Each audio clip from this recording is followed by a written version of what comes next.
ஒரு அழகான கடற்கரை. சுற்றுலா பயணிகள் நிறைய பேர் அங்கே வந்து போகிறது வழக்கம். சனி ஞாயிறு கூட்டம் அதிகமாக இருக்கும். அதோட விளைவு என்னங்கிறது அடுத்த நாள் தான் தெரியும். ஆமாம், அந்த கடற்கரையை சுத்தப்படுத்துகிற தொழிலாளிகள் திங்கட்கிழமை ரொம்ப சிரமப்படுவாங்க. சனி ஞாயிறு வந்த கூட்டம் கடற்கரை பூராவும் காலி ஐஸ்கிரீம் கப்புகளை வந்து வீசி எறிஞ்சிட்டு போயிருக்கும். ஆயிரக்கணக்கான கப்புகள் அங்கே பரவலாக கிடக்கும். அதையெல்லாம் பொறுக்கி எடுத்து சுத்தம் பண்ணி ஆகணும். இதனால் திங்கட்கிழமை வேலைக்கு வர்றதுக்கே எல்லோரும் பயப்படுவாங்க. அப்படி ஒரு நிலைமை. பல பேர் அன்றைக்கி வந்து லீவ் எடுத்துகிட்டு போய்டுறது வழக்கம். நமக்கு எதுக்கு இன்றைக்கி தொந்தரவுன்னு. இது ஒரு பெரிய பிரச்சனையாக இருந்தது. இதுக்கு என்ன பண்ணலாம் அப்படின்னு யோசனை பண்ணாங்க. ஒரு ஆலோசனை கூட்டத்துக்கு ஏற்பாடு பண்ணாங்களாம். அந்த நகர நிர்வாக அலுவலர்கள், பணியாளர்கள் எல்லாரும் அதில் கலந்துக்கிட்டாங்க. கூட்டம் ஆரம்பமாச்சு. ஆரம்பத்தில் சொன்னாங்க, இந்த பிரச்சனைக்கு ஒரு தீர்வு வேணும், என்ன பண்ணலாம், அதை முடிவு செய்கிறதுக்கு தான் இந்த கூட்டம். இதில் நீங்கள் செய்ய வேண்டியது என்னென்னா, உங்களுக்கு தோன்றுகிற யோசனை எதுவாக இருந்தாலும் சொல்லுங்கள். கொஞ்சம் கூட தயக்கம் வேண்டாம். நாம் சொல்கிற யோசனை ஈடுபடுமா படாதா அப்படின்லாம் யோசிக்க வேணாம். எல்லாருடைய யோசனைகளையும் அப்படியே பதிவு செய்துக்கிறோம். கடைசியாக அதிலேருந்து ஒரு சிறந்த யோசனையை தேர்வு பண்ணி அதை பயன்படுத்தலாம். இந்த சந்தர்ப்பத்தில் இன்னொரு முக்கியமான வேண்டுகோள், எவ்வளவு சாதாரணமான யோசனையாக இருந்தாலும் சரி, அது சொல்லும் பொழுது அடுத்தவங்க வந்து ஏளனம் செய்யக்கூடாது. இது ஒரு பெரிய யோசனையா அப்படின்னு சொல்லி எதையும் அலட்சியப்படுத்தக்கூடாது. இதுதான் அந்த கூட்டத்தின் ஆரம்பத்தில் செய்யப்பட்ட அறிவிப்பு. உடனே அந்த கூட்டத்தில் இருந்தவங்க ஆளுக்கு ஒரு யோசனை சொல்ல ஆரம்பித்தாங்க. ஒருத்தர் எழுந்திரிச்சார், இங்கே வர்ற சுற்றுலா பயணிகள்கிட்ட ஆளுக்கு $10 ஒரு டெபாசிட் மாதிரி வைப்பு பணமாக வாங்கிக்கணும். காலி ஐஸ்கிரீம் கப்பை திருப்பி கொடுத்தா அந்த பணத்தை திருப்பி கொடுத்துடலாம். இப்படி ஒரு ஏற்பாடு பண்ணிக்கிட்டா கப்புகளை தேடி பொறுக்கிட்டு இருக்க வேண்டியதில்லை, எல்லாம் ஒரே இடத்துக்கு வந்து சேர்ந்துடும். அப்படியே நாம் வந்து தூக்கிட்டு போய் ஒரு இடத்துல கொட்டி விடலாம் அப்படின்னார். இன்னொருத்தர் எழுந்திரிச்சார், கப்பை வந்து கீழே போட்டால் $50 அபராதம் அப்படின்னு அங்கங்கே போர்டு எழுதி வச்சுடலாம். கப்புகளை போடுறதுக்கு அங்கங்கே பெரிய கூடைகளை வச்சுடலாம். நாம் சாவகாசமாக அந்த கூடைகளை சேகரம் பண்ணிக்கலாம் அப்படின்னாராம். இன்னொருத்தர் எழுந்திரிச்சு கொஞ்சம் கோபமாக பேசினார், கப்புகளை வந்து அவங்க வாயிலே திணிச்சுடணும், அதுகளை மொன்று சாப்பிட்டு பார்த்தா தான் தெரியும் அது எவ்வளவு கஷ்டங்கிறது அப்படின்னு ரொம்ப கடுமையாக பேசியிருக்கார். இது வேடிக்கையாக தெரிஞ்சாலும் இந்த யோசனையும் பதிவு செஞ்சுக்கிட்டாங்களாம். இப்படி பல யோசனைகள். கடைசியாக எல்லாத்தையும் படித்து பார்த்துட்டு பரிசீலனை பண்ணாங்க.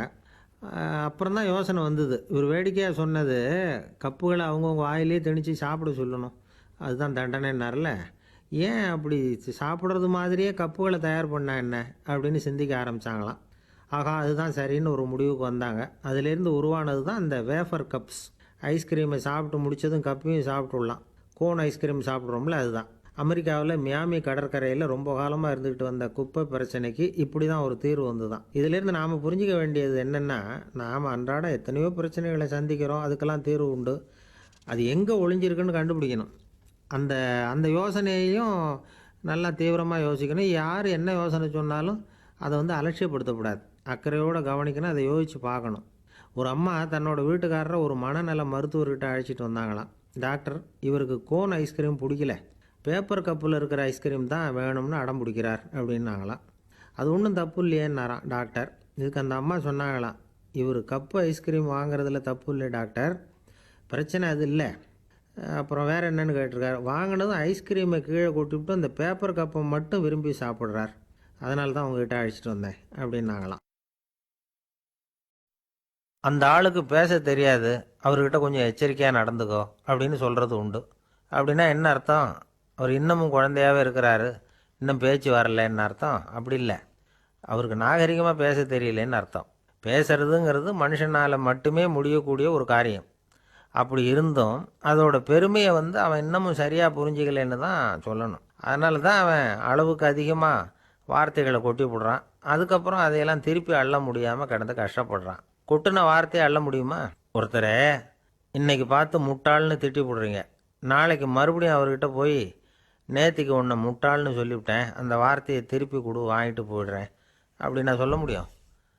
அவன் கோபக்காரனாக இருந்தால் நேற்றுக்கே அதை வேறு விதமாக உங்களுக்கு திருப்பி கொடுத்துருப்பான். உலகத்தில் எவ்வளவோ ஜீவராசிகள் இருக்குது, அதுக்கெல்லாம் வாய் இருக்குது. அந்த வாயெல்லாம் எதுக்கு உபயோகம்? சாப்பிட்றதுக்காக. ஆனால் நமக்கு இருக்கிற வாய் சாப்பிட்றதுக்காக மட்டும் இல்லை, பேசுகிறதுக்காகவும் தான். பேச முடியலன்னா வாய் இருந்தால் கூட அது வாயில்லா ஜீவன் தான். ஒரு பையனை பார்த்து அது வாய் உள்ள புள்ள பொழைச்சிக்கும் அப்படின்னா மற்ற பையன்களுக்கெல்லாம் முகத்தில் வாயே இல்லைன்னு அர்த்தம்? அப்படி இல்லை, அந்த பையன் கொஞ்சம் கெட்டிக்காரத்தனமாக பேசுவான்னு அர்த்தம். அதனால் எப்படி பேசணும் அப்படிங்கிறத நாம் முக்கியமாக தெரிஞ்சுக்கணும். இதுக்கு 8 விதமான குறிப்புகளை நம்ம பெரியவங்க சொல்லியிருக்கிறாங்க. பேச்சுக்கு 8 அங்கங்கள் உண்டு அப்படின்னு அவங்க சொல்கிறாங்க. அதெல்லாம் என்னென்ன அப்படின்னா, உண்மை, நன்மை, அன்பு, நிதானம், இனிமை, ஆழம், சமயமறிதல், சபையறிதல். இந்த 8 தன்மையும் பேச்சில் இருக்கணுமா. இதையே கொஞ்சம் விவரமாக சில பேர் போர்டில் எழுதி வச்சுருப்பாங்க. அதாவது எழுத்துலையாவது அதெல்லாம் இருக்கட்டுமே அப்படின்னு நினச்சி நீங்கள் கூட சில இடங்களில் இதை பார்த்துருக்கலாம். அதாவது உண்மையே பேசுக, நன்மையே பேசுக, அன்பாக பேசுக, நிதானமாக பேசுக, இனிமையாக பேசுக, ஆழமுடையதாக பேசுக, சமயமறிந்து பேசுக, சபையறிந்து பேசுக, இப்படி எழுதி வச்சுருப்பாங்க. இந்த 8 அம்சமும் சரியாக பொருந்தி இருந்தால் தான் அது பேச்சு. மற்றதெல்லாம் பேச்சாகிடாது. பேச்சு ஒரு சிறந்த கலை. எல்லாத்தையும் விட பேசாமல் இருந்தும் பழகணும், அது ரொம்ப முக்கியம். உண்மையே பேசணும். சத்தியத்துக்கு மதிப்பு கொடுக்குறவங்கள தான் சரித்திரம் மதிக்கும். உண்மை பேசினா மட்டும் போதாது, அந்த உண்மையில் நன்மை கலந்துருக்கணும். கொலைகாரனுக்கு பயந்துக்கிட்டு ஒருத்தன் உங்கள் வீட்டுக்குள்ளே ஒளிஞ்சிருக்கிறான். அந்த முரட்டை ஆசாமி கையில் அரிவாளோடு வந்து அவன் இங்கே வந்தானான்னு உங்ககிட்ட கேட்குறான்னு வச்சுங்க. உண்மை தான் உயர்வு தரும் அப்படின்னு நினச்சிக்கிட்டு, ஆமாம் உள்ளே தான் இருக்கிறான், அடுப்பங்கரையில் குதிருக்கு பின்னாடி உட்காந்துருக்கிறான், போய் பிடிச்சிட்டு போங்க அப்படின்னு சொல்லுவீங்க. அது நன்மை இல்லாத உண்மை. அதனால் பிரயோஜனம் கிடையாது. அதே மாதிரி உங்கள் பேச்சில் அன்பு இருக்கணும், நிதானம் இருக்கணும், இனிமை இருக்கணும், சிந்தித்து பேசணும், சமயம் அறிந்து பேசுகிறதும் முக்கியம். அதை பற்றி நமக்கு வேறு யாரும் சொல்லிக் கொடுக்க வேண்டியதில்லை. எந்த நேரத்தில் யாருக்கிட்ட எப்படி பேசினா காரியம் நடக்கும் அப்படிங்கிறது நமக்கு நல்லா தெரியும். அது கைவந்த கலை. அவையறிந்து பேசுகிற திறமை பேச்சாளர்களுக்கு ரொம்ப அவசியம். அது இல்லைன்னா நிலைமை பரிதாபமாகிடும். ஒரு பேச்சாளர் ரொம்ப மும்முரமாக பேசிக்கிட்டே இருந்தாராம். ரொம்ப நேரம் நிறுத்தவே இல்லை, பேசிக்கிட்டே இருக்கிறார். சபையில் இருந்தவங்கலாம் ஒவ்வொருத்தராக எழுந்திரிச்சு போய்கிட்டே இருக்கிறாங்க. கடைசியில் 2 பேர் தான் அக்கறையாக பேசுகிறவரை கவனிச்சிட்டு உட்காந்துருந்தாங்களாம். மேடையில் பேசிக்கிட்டு இருந்தவர் அவங்கள பார்த்து சொன்னாராம், எனக்கு கூட்டம் முக்கியம் இல்லை, எவ்வளவு பேர் என் பேச்சை கேட்குறாங்க அப்படிங்கிறது முக்கியம் இல்லை. நீங்கள் 2 பேராவது ஊக்கமாக என்னை கவனிச்சிக்கிட்டு உட்காந்துருக்குறீங்க, அது போதும். உங்களுக்காகவே நான் பேசிக்கிட்டு இருக்கிறேன் அப்படின்னார். இதை கேட்டதும் உட்காந்துருந்த 2 பேரில் ஒருத்தர் எழுந்திருச்சு, அப்படி இல்லைங்க, நாங்கள் 2 பேரும் நீங்கள் பேசி முடித்த உடனே தொடர்ந்து பேச வேண்டிய ஆளுங்க, அதுக்காக தான் காத்துக்கிட்டு இருக்கிறோம், சீக்கிரம் முடிங்க அப்படின்னாங்களாம். இந்த உலகத்தில் உண்மையாகவே வேதாந்தம் பேசுகிறவங்களும் உண்டு. உள்ளுக்குள்ளே வேறு மாதிரி இருந்துக்கிட்டு வெளியில் வேதாந்தம் பேசுகிறவங்களும் உண்டு. ஒரு ஆள் இருந்தார். அவரும் ஒரு கடை வச்சு வியாபாரம் பண்ணிக்கிட்டு இருந்தார். மகா கஞ்சன், யாருக்கும் எந்த உதவியும் செய்ய மாட்டார். எச்சில் கையென்ன ஈர கையை கூட உதற மாட்டார். அப்படிப்பட்ட மனுஷன். அந்த ஊருக்கு ஒரு முனிவர் வந்துக்கிட்டு இருந்தார். வருஷத்துக்கு ஒரு தடவை வருவார். 1 நாள் 2 நாள் இருப்பார், அப்புறம் போயிடுவார். அந்த முனிவர் வர்றப்போலாம் இந்த ஆள் எழுந்திரிச்சு ஓடி போய் அவரை வரவேற்பான். ரொம்ப பெரிய வேதாந்தி மாதிரி அவர்கிட்ட பேசிக்கிட்டு இருப்பான். காயமே இது பொய், வெறும் காற்றடைத்த பையும்மா, தர்மம் தலைகாக்கும்மா. பணம் என்ன சார் பணம், இன்றைக்கி ஒருத்தன் கையில் இருக்கும், நாளைக்கு ஒருத்தன் கையில் இருக்கும், எல்லாம் மாயம். எனக்கு தான் இன்னமும் இந்த சம்சார பந்தத்திலிருந்து விடுபடுறதுக்கு நேரம் வரலேம்மா. அந்த முனிவரும் இந்த ஆள் இப்படி சொல்கிறத கேட்ட உடனே, ஏப்பா அப்படி சொல்கிற, இப்போ கூட நீ சரின்னு சொல்லு, உனக்கு தீட்சை கொடுத்து இதிலேருந்து விடுபடுற ஞானத்தை போதிக்கிறேன் பார். உடனே அந்த ஆள் என்ன சொல்லுவான் தெரியுமா, ஐயோ சாமி, இப்போ அது எப்படிங்க முடியும், பிள்ளைங்கள்லாம் சின்ன சிறுசுங்க, அதுகளுக்கெல்லாம் ஒரு கல்யாணம் காட்சின்னு செஞ்சு கடமையை முடிச்சுட்டா நீங்கள் சொல்கிறபடி செஞ்சு விடலாம்மா. சரி, இன்னும் முனிவர் போயிடுவார். அடுத்த வருஷம் வருவார். இவன் வழக்கம் போல் வேதாந்தம் பேசுவான். சரி, தீட்சை கொடுக்குறேன் வா அம்பார். பேரம்பேத்தியை பார்க்கணும், கோர்ட்டில் கேஸ் ஒன்று இருக்குது, அது முடியணும் அப்படின்னு தயங்க ஆரம்பிச்சிருவான். எல்லாம் சொல்லுவான், ஆனால் குடிக்கிறதுக்கு தண்ணி கூட கொடுக்க மாட்டான். ரொம்ப வருஷம் கழித்து மறுபடியும் ஒரு நாள் அந்த ஊருக்கு முனிவர் வந்தார். இவன் கடைக்கு வந்தார். அப்புறம் அங்கே கல்லாவில் நம்ம ஆள் இல்லை, அவன் புள்ள தான் உட்காந்துருக்கிறான். அப்பாவை போலவே புள்ளையும் எழுந்திரிச்சு ஓடியாந்து முனிவரை வரவேற்றான். அப்பா எங்கன்னு விசாரித்தார் முனிவர். ஐயோ, அதை ஏன் கேட்குறீங்க சாமி, உங்ககிட்ட தீட்சை வாங்கி இந்த சம்சார பந்தத்திலேருந்து விடுதலை பெறணும்னு சொல்லிக்கிட்டே இருப்பார், அது நிறைவேறாமலே போய் சேர்ந்துட்டார். போன மாதம் ஒரு நாள் திடீர்னு நெஞ்சு வலிக்குதுன்னார், அவ்வளவுதான் போட்டுன்னு போயிட்டார் அப்படின்னு புலம்புனான் பையன். இதை கேட்டதும் முனிவர் சிரிச்சாரான். அவன் எங்கடா போவான், உன் அப்பா எங்கேயும் போகல, இதோ வாழை ஆட்டிக்கிட்டு உன் காலடியிலே இருந்துக்கிட்டு இருக்கான் பார் அப்படின்னு சொல்லி அங்கே நின்றுக்கிட்டு இருந்த ஒரு நாயை சுட்டி காட்டினாரான். என்ன சாமி சொல்கிறீங்க அப்படின்னு ஆச்சரியமாக கேட்டிருக்கான் பையன். உடனே முனிவர் அந்த நாயோட தலையில் ஒரு தட்டு தட்டி பேசுகிறா அப்படின்னாரான். உடனே அந்த நாய் வேதாந்தம் பேச ஆரம்பிச்சுட்டு தான். காயமே இது போய் வெறும் காற்றடைத்த பை அப்படின்னு தான். முனிவர் சொன்னார், அடே இப்போவும் ஒன்றும் கெட்டு போகல, நீ விரும்புனா சொல்லு, உனக்கு தீட்சை கொடுத்து என் பின்னாடியே அழைச்சிட்டு போயிடுறேன், அங்கே அழைச்சிட்டு போய் உனக்கு ஞானத்தை போதிக்கிறேன், வர்றியா அப்படின்னு கேட்டிருக்கார். உடனே அந்த நாய் சொல்லிச்சான், ஐயோ அதை ஏன் கேட்குறீங்க சாமி, நான் உண்ணாமல் தின்னாமல் ஏராளமான சொத்து சேர்த்து வச்சுட்டேன், என் பிள்ளைங்க அதோட பெருமை தெரியாமல் ராத்திரி நேரம்லாம் கதவை திறந்து போட்டுட்டு தூங்கிடுவாங்க, அதனால் இப்படி நாயாக பிறந்து ராத்திரி பகலாக சுற்றி சுற்றி வந்து காவல் காத்துட்டு கிடக்கிறேன், இப்போ எப்படி சாமி வர முடியும் அப்படின்னு கேட்டுதான். அறியாமையிலேயே சுகம் கண்டு இப்படி இருக்கிற ஆளுங்களுக்கு எப்படி விடுதலை கிடைக்கும், எப்போ விடுதலை கிடைக்கும் அப்படின்னு கேட்குறார் தசாவதானி, திருக்குறள் பேர் ராமையா. அவர் கேட்குறது நியாயம் தானே. இந்த காலத்து பையன் ஒருத்தன் அப்பா கிட்ட சொன்னான், அப்பா இன்றைக்கி நான் ₹1 மிச்சப்படுத்தி விட்டேன் அப்படின்னு. நானும் அப்படியா என்னடா பண்ணேன்னு கேட்டிருக்கார் அப்பா. டவுன் பஸ்ஸில் ஏறாமல் அது பின்னாடியே ஓடியாந்தேன், ₹1 மிச்சம்தானே அப்படின்றான். அட பாவி, ஒரு ஆட்டோ பின்னாடி ஓடியாந்துருந்தா ₹10 மிச்சமாயிருக்குமே, வேஸ்ட் பண்ணிட்டியே அப்படின்னாராம் அந்த அப்பா. ஒரு அழகான கடற்கரை, சுற்றுலா பயணிகள் நிறைய பேர் அங்கே வந்து போகிறது வழக்கம். சனி ஞாயிறு கூட்டம் அதிகமாக இருக்கும். அதோட விளைவு என்னங்கிறது அடுத்த நாள் தான் தெரியும். ஆமாம், அந்த கடற்கரையை சுத்தப்படுத்துகிற தொழிலாளிகள் திங்கட்கிழமை ரொம்ப சிரமப்படுவாங்க. சனி ஞாயிறு வந்த கூட்டம் கடற்கரை பூராவும் காலி ஐஸ்கிரீம் கப்புகளை வந்து வீசி எறிஞ்சிட்டு போயிருக்கும். ஆயிரக்கணக்கான கப்புகள் அங்கே பரவலாக கிடக்கும். அதையெல்லாம் பொறுக்கி எடுத்து சுத்தம் பண்ணி ஆகணும். இதனால் திங்கட்கிழமை வேலைக்கு வர்றதுக்கு எல்லோரும் பயப்படுவாங்க. அப்படி ஒரு நிலைமை. பல பேர் அன்றைக்கி வந்து லீவ் எடுத்துகிட்டு போய்டுறது வழக்கம். நமக்கு எதுக்கு இன்றைக்கி தொந்தரவுன்னு. இது ஒரு பெரிய பிரச்சனையாக இருந்தது. இதுக்கு என்ன பண்ணலாம் அப்படின்னு யோசனை பண்ணாங்க. ஒரு ஆலோசனை கூட்டத்துக்கு ஏற்பாடு பண்ணாங்களாம். அந்த நகர நிர்வாக அலுவலர்கள், பணியாளர்கள் எல்லாரும் அதில் கலந்துக்கிட்டாங்க. கூட்டம் ஆரம்பமாச்சு. ஆரம்பத்தில் சொன்னாங்க, இந்த பிரச்சனைக்கு ஒரு தீர்வு வேணும், என்ன பண்ணலாம், அதை முடிவு செய்கிறதுக்கு தான் இந்த கூட்டம். இதில் நீங்கள் செய்ய வேண்டியது என்னென்னா, உங்களுக்கு தோன்றுகிற யோசனை எதுவாக இருந்தாலும் சொல்லுங்கள், கொஞ்சம் கூட தயக்கம் வேண்டாம். நாம் சொல்கிற யோசனை ஈடுபடுமா படாதா அப்படின்லாம் யோசிக்க வேணாம். எல்லாருடைய யோசனைகளையும் அப்படியே பதிவு செய்துக்கிறோம். கடைசியாக அதிலேருந்து ஒரு சிறந்த யோசனையை தேர்வு பண்ணி அதை பயன்படுத்தலாம். இந்த சந்தர்ப்பத்தில் இன்னொரு முக்கியமான வேண்டுகோள், எவ்வளவு சாதாரணமான யோசனையாக இருந்தாலும் சரி, அது சொல்லும் பொழுது அடுத்தவங்க வந்து ஏளனம் செய்யக்கூடாது. இது ஒரு பெரிய யோசனையா அப்படின்னு சொல்லி எதையும் அலட்சியப்படுத்தக்கூடாது. இதுதான் அந்த கூட்டத்தின் ஆரம்பத்தில் செய்யப்பட்ட அறிவிப்பு. உடனே அந்த கூட்டத்தில் இருந்தவங்க ஆளுக்கு ஒரு யோசனை சொல்ல ஆரம்பித்தாங்க. ஒருத்தர் எழுந்திருச்சார், இங்கே வர்ற சுற்றுலா பயணிகள்கிட்ட ஆளுக்கு $10 ஒரு டெபாசிட் மாதிரி வைப்பு பணமாக வாங்கிக்கணும். காலி ஐஸ்கிரீம் கப்பை திருப்பி கொடுத்தா அந்த பணத்தை திருப்பி கொடுத்துடலாம். இப்படி ஒரு ஏற்பாடு பண்ணிக்கிட்டால் கப்புகளை தேடி பொறுக்கிட்டு இருக்க வேண்டியதில்லை, எல்லாம் ஒரே இடத்துக்கு வந்து சேர்ந்துடும்.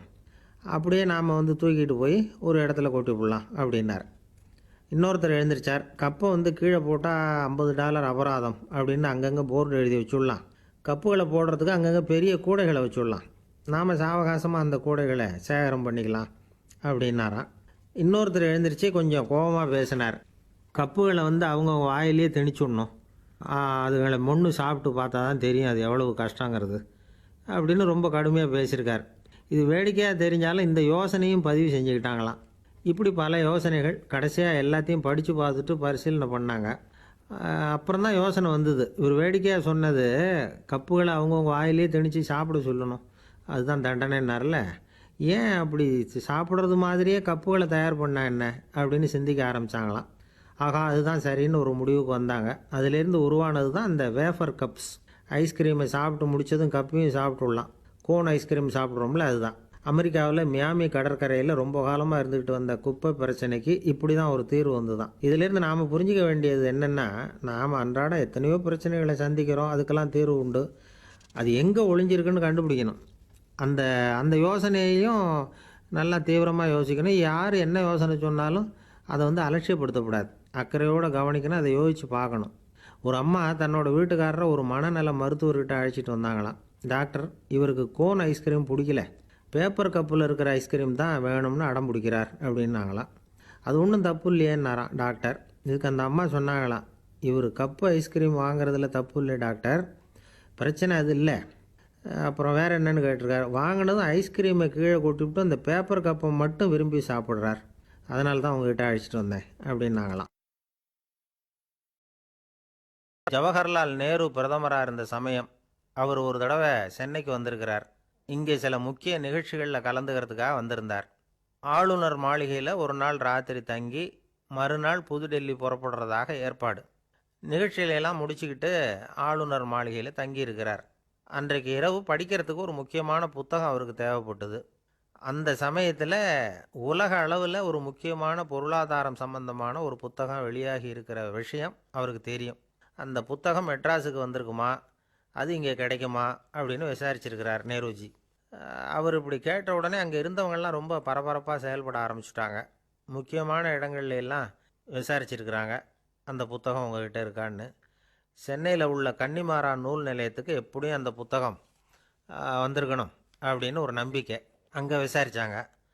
அந்த புத்தகம் 2 நாளைக்கு முன்னாடி தான் அங்கே வந்திருக்குது அப்படிங்கிற விஷயம் தெரிஞ்சுது. உடனே எல்லாரும் அங்கே ஓடினாங்க. அவங்களுக்கு இன்னொரு சந்தேகம், புத்தகம் வந்திருக்கு சரி, அது இந்த சமயத்தில் வேறு யாரும் படிக்கிறதுக்கு எடுத்துகிட்டு போயிருக்கக்கூடாதே அப்படிங்கிற சந்தேகம் இருந்தாலும் மனசுக்குள்ளே ஒரு தைரியம். இப்படி ஒரு புத்தகம் வெளிவந்திருக்கிற விஷயமே நேருஜி சொல்லி தான் நமக்கே தெரியும்.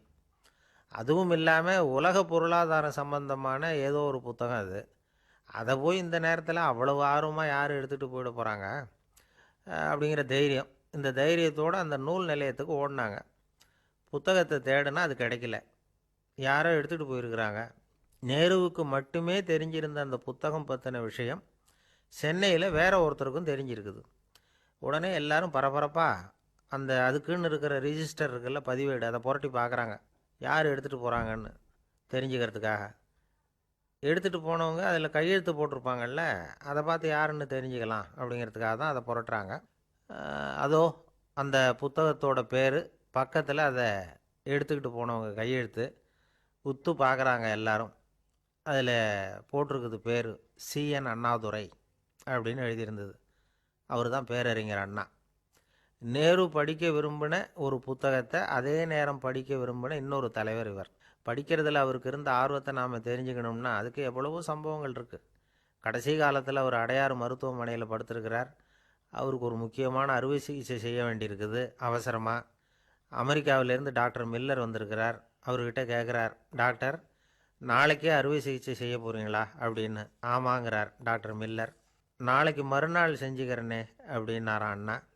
ஏன் ஏதாவது நாள் பார்க்குறீங்களான்னு கேட்டிருக்கார். இல்லை, ஒரு புத்தகத்தை படிச்சுக்கிட்டு இருக்கிறேன், அதை நாளைக்குள்ளே முடிச்சிருவேன், அதுக்கப்புறம் நான் இறந்தாலும் கவலை இல்லை அப்படின்னாரான் இவர். அவர் தான் அறிஞர் அண்ணா. சங்ககால நூல்கள்லேருந்து சமீபத்தில் வந்த நூல்கள் வரைக்கும் எல்லாம் அவர் படிச்சிருக்கிறார். ஒரு திருமண விழாவில் அவர் பேசும்பொழுது சொன்ன விஷயம் இது. சங்க காலத்தில் காதலியை மணக்க விரும்புகிறவனுக்கு அவனுடைய தந்தை வீர சோதனைகள்லாம் வைப்பார். போய் புலிப்பல் கொண்டுக்கிட்டு வா, அப்போ தான் என் பொண்ணை கொடுப்பேன் அப்படின்னு சொல்லுவார். காதலன் உடனே காட்டுக்கு போவான், ஒரு புலியை கொன்று அதனுடைய பல்லை கொண்டுக்கிட்டு வருவான். அதை வீர பதக்கத்தில் பதிச்சு அவனுக்கு மாமனார் சூட்டுவார் கல்யாண சமயத்தில். இப்போலாம் காதலன் கிட்ட அப்படி சொல்ல முடியாது. இப்போலாம் காதலன்கிட்ட காட்டுக்கு போய் புலிப்பல் கொண்டுக்கிட்டு வான்னு யாராவது சொன்னால் புலி தான் மாப்பிள்ளையாக வந்து சேரும் அப்படின்னார். ஒரு ஊரில் ஒரு ராஜா இருந்தார். அவர் ஒரு பூனை வளர்த்தார். ரொம்ப செல்லமாக அவர் அந்த பூனையை வளர்த்தார். அவர் என்ன பண்ணுவார் தெரியுமா? இரவு நேரத்தில் அந்த பூனையோட தலையில் ஒரு விளக்கை வச்சுருவார். அந்த பூனை ரொம்ப ஜாக்கிரதையாக அந்த விளக்கு கீழே விழுந்துடாமல் பார்த்துக்கும். தலையை ஆட்டாமல் ரொம்ப நிதானமாக ராஜா பின்னாடி நடந்து போய்கிட்டே இருக்கும். அந்த விளக்கு வெளிச்சத்தில் எல்லா வேலைகளையும் செஞ்சுருவார்.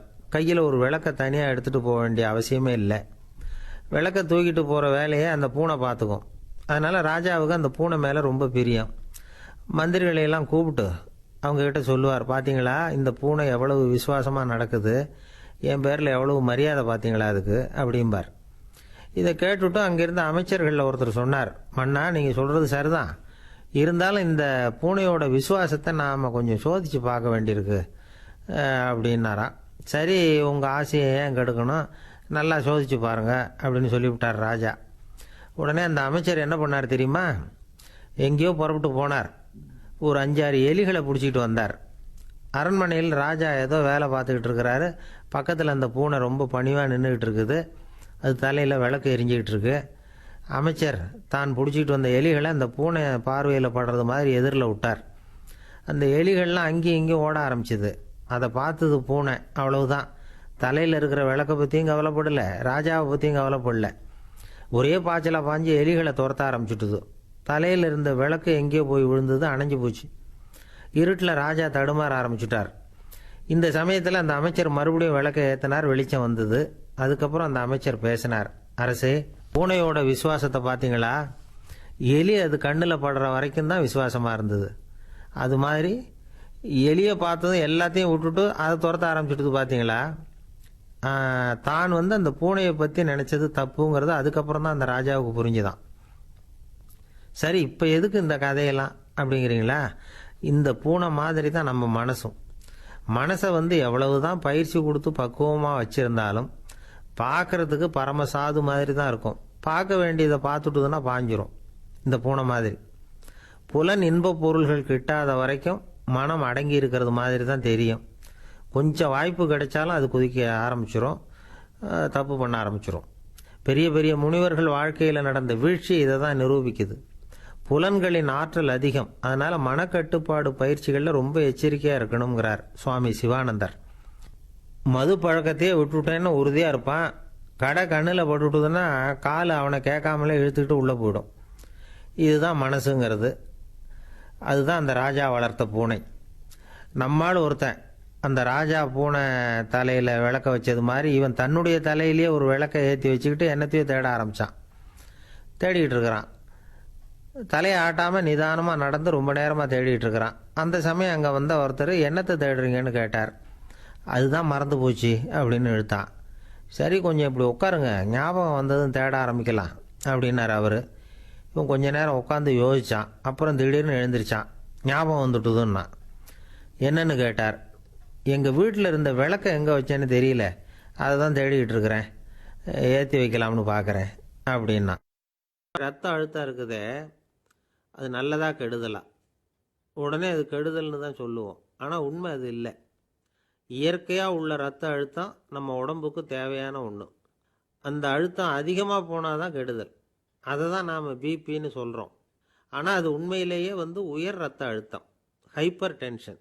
இதயம்ங்கிறது ஓயாமல் வேலை செஞ்சுக்கிட்டு இருக்கிற ஒரு பம்பு. இதயம் சுருங்கி ரத்தத்தை பம்பு செய்கிறப்போ ரத்த அழுத்தம் கூடுதலாக இருக்கும். இதுக்கு பேர் சிஸ்டாலிக் பிளட் ப்ரெஷர் அப்படின்னு பேர். இதயம் விரிந்த நிலைக்கு திரும்புகிறப்போ ரத்த அழுத்தமும் குறையுது. இதுக்கு பேர் டயஸ்டாலிக் பிளட் ப்ரெஷர் அப்படின்னு பேர். இப்படி இது மாறி மாறி இருக்கும். இந்த பிபி 140 90 இப்படின்லாம் சொல்கிறாங்கல்ல, இதுதான். சீராக இருக்க வேண்டிய ரத்த அழுத்தம் ஒரு அளவுக்கு மேலே அதிகரிச்சுட்டா ஆபத்து ஆரம்பம்னு அர்த்தம். சரி, இந்த உயர் ரத்த அழுத்தம் உண்டாகிறதுக்கு என்ன காரணம்? இதனால தான் இது வருதுன்னு ஒரு காரணத்தை குறிப்பிட்டு சொல்ல முடியாது. ஆனால் வம்சாவளி காரணம், ரொம்ப டென்ஷனான சூழ்நிலையில் வேலை செய்கிறது, உடம்பு குண்டாக இருக்கிறது, இதெல்லாம் இந்த ஹை பிபிக்கு துணை செய்யுது. அப்படி தான் எடுத்துக்க வேண்டியிருக்குது.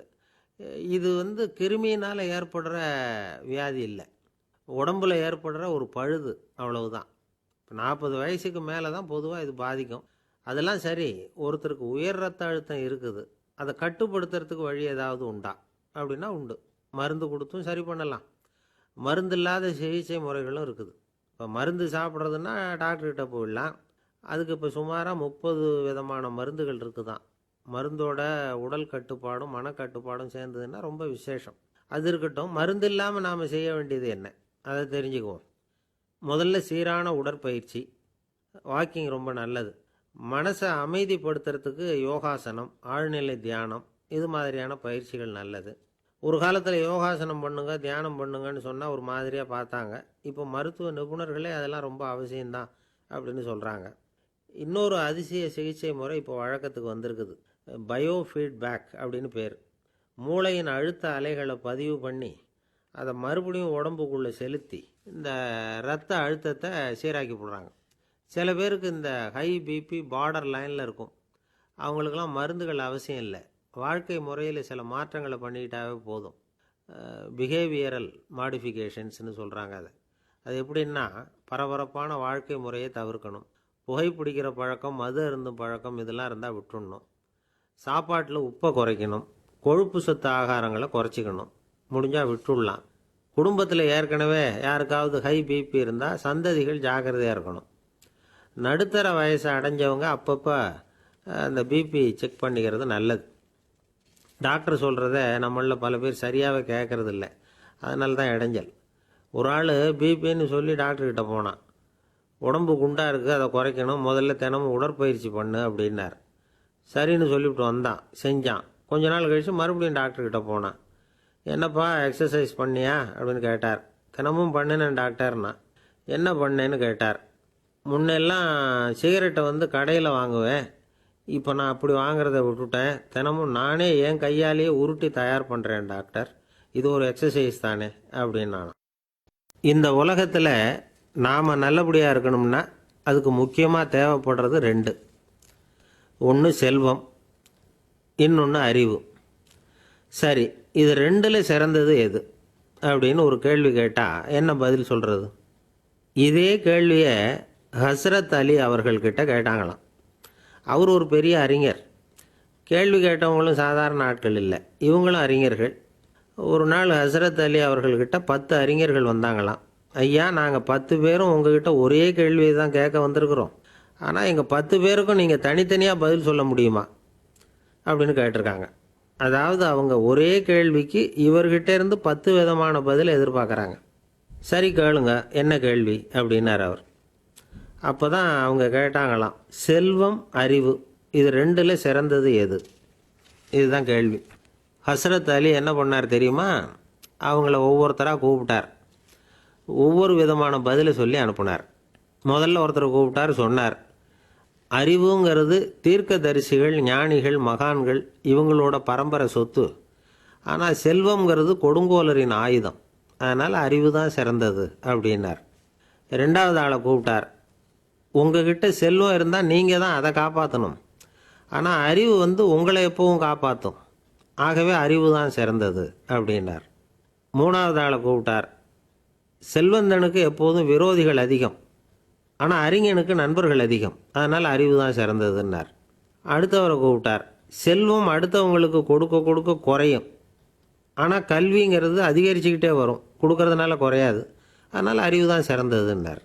இன்னொருத்தரை கூப்பிட்டார், அறிவுள்ளவன் எப்பவும் அதை அடுத்தவங்களுக்கு வாரி வழங்கிக்கிட்டே இருப்பான், அதனால் அவங்ககிட்ட தாராளத்தன்மை இருக்கும், ஆனால் செல்வந்தன்கிட்ட கஞ்சத்தனம் தான் இருக்கும், அதனால் அறிவு தான் சிறந்ததுன்னார். ஆறாவது நபரை கூப்பிட்டார், செல்வத்தை கள்வர்கள் திருடிக்கிட்டு போக முடியும், ஆனால் அறிவை அப்படி திருடிக்கிட்டு போக முடியாது அப்படின்னார். ஏழாவது நபரை கூப்பிட்டார், செல்வம் கால ஓட்டத்தில் அழிஞ்சிரும், ஆனால் அறிவை கால ஓட்டம் ஒன்றும் பண்ண முடியாது, ஆகவே அறிவே சிறந்ததுன்னார். எட்டாவது ஆளை கூப்பிட்டு சொன்னார், செல்வத்துக்கு எப்பவும் எல்லை உண்டு, நிறைவு உண்டு, அளவு உண்டு, கணக்கு உண்டு, ஆனால் அறிவுக்கு அப்படிப்பட்ட எல்லை எதுவும் கிடையாது, அதனால் அதுதான் சிறந்ததுன்னார். அடுத்தவனை கூப்பிட்டார், செல்வம் உள்ளத்தில் உள்ள ஒளியை போக்கிவிடும், இருட்டை உண்டாக்கிவிடும், விரிந்த மனப்பான்மையை குறுகலாக்கிவிடும், ஆனால் அறிவு அப்படி இல்லை, இருண்ட உள்ளத்தில் ஒளியை பாய்ச்சி அதை விசாலப்படுத்துது, அதுதான் சிறந்ததுன்னார். கடைசியாக 10வது நபரை கூப்பிட்டார், செல்வம் மனசில் செருக்கை உண்டாக்குது, ஆணவத்தை ஏற்படுத்துது, அதனால் நானே கடவுள்னு நினைக்கிற அளவுக்கு மனுஷனை தாழ்த்தி விடுது, ஆனால் அறிவு பணிவையும் பண்பாட்டையும் வளர்க்குது, அதனால் அறிவு தான் சிறந்ததுன்னார். ஆக இப்படி 10 பேருக்கும் 10 விதமாக பதில் சொன்னது மூலமாக ஹஸ்ரத் அலி அவர்கள் அறிவு தான் செல்வத்தை விட சிறந்தது அப்படிங்கிறதுக்கு 10 காரணங்களை சுட்டி காட்டியிருக்கார். அந்த அறிஞர் 10 பேர் கேட்ட ஒரே கேள்விக்கு 10 பதில் சொன்னார். நமக்கு வேண்டிய ஒருத்தர் 10 பேர் கேட்ட கேள்விக்கு ஒரே பதில் சொல்லி சமாளித்தார். கேள்வி என்ன தெரியுமா? என்கிட்ட வாங்கின கடனை எப்போயா திருப்பி கொடுக்க போகிற? இதுதான் அந்த 10 பேரும் கேட்ட ஒரே கேள்வி. இந்த மாதம் 26ஆம் தேதி தந்துடுறேன் அப்படிங்கிற ஒரே பதில் சொல்லி அவ்வளவு பேரையும் இவர் அனுப்பி வச்சுட்டாராம். எல்லாரும் போனதுக்கப்புறம் இவரை தனியாக கூப்பிட்டு கேட்டிருக்கிறாங்க, அது என்ன சார் கணக்கு, 26ஆம் தேதி அன்னைக்கு என்ன அதிசயம் நடக்க போகுது அப்படின்னு கேட்டிருக்காங்க. அதிசயம் அன்னைக்கு இல்லை, அதுக்கு நாளே நடக்க போகுதுன்னாராம்.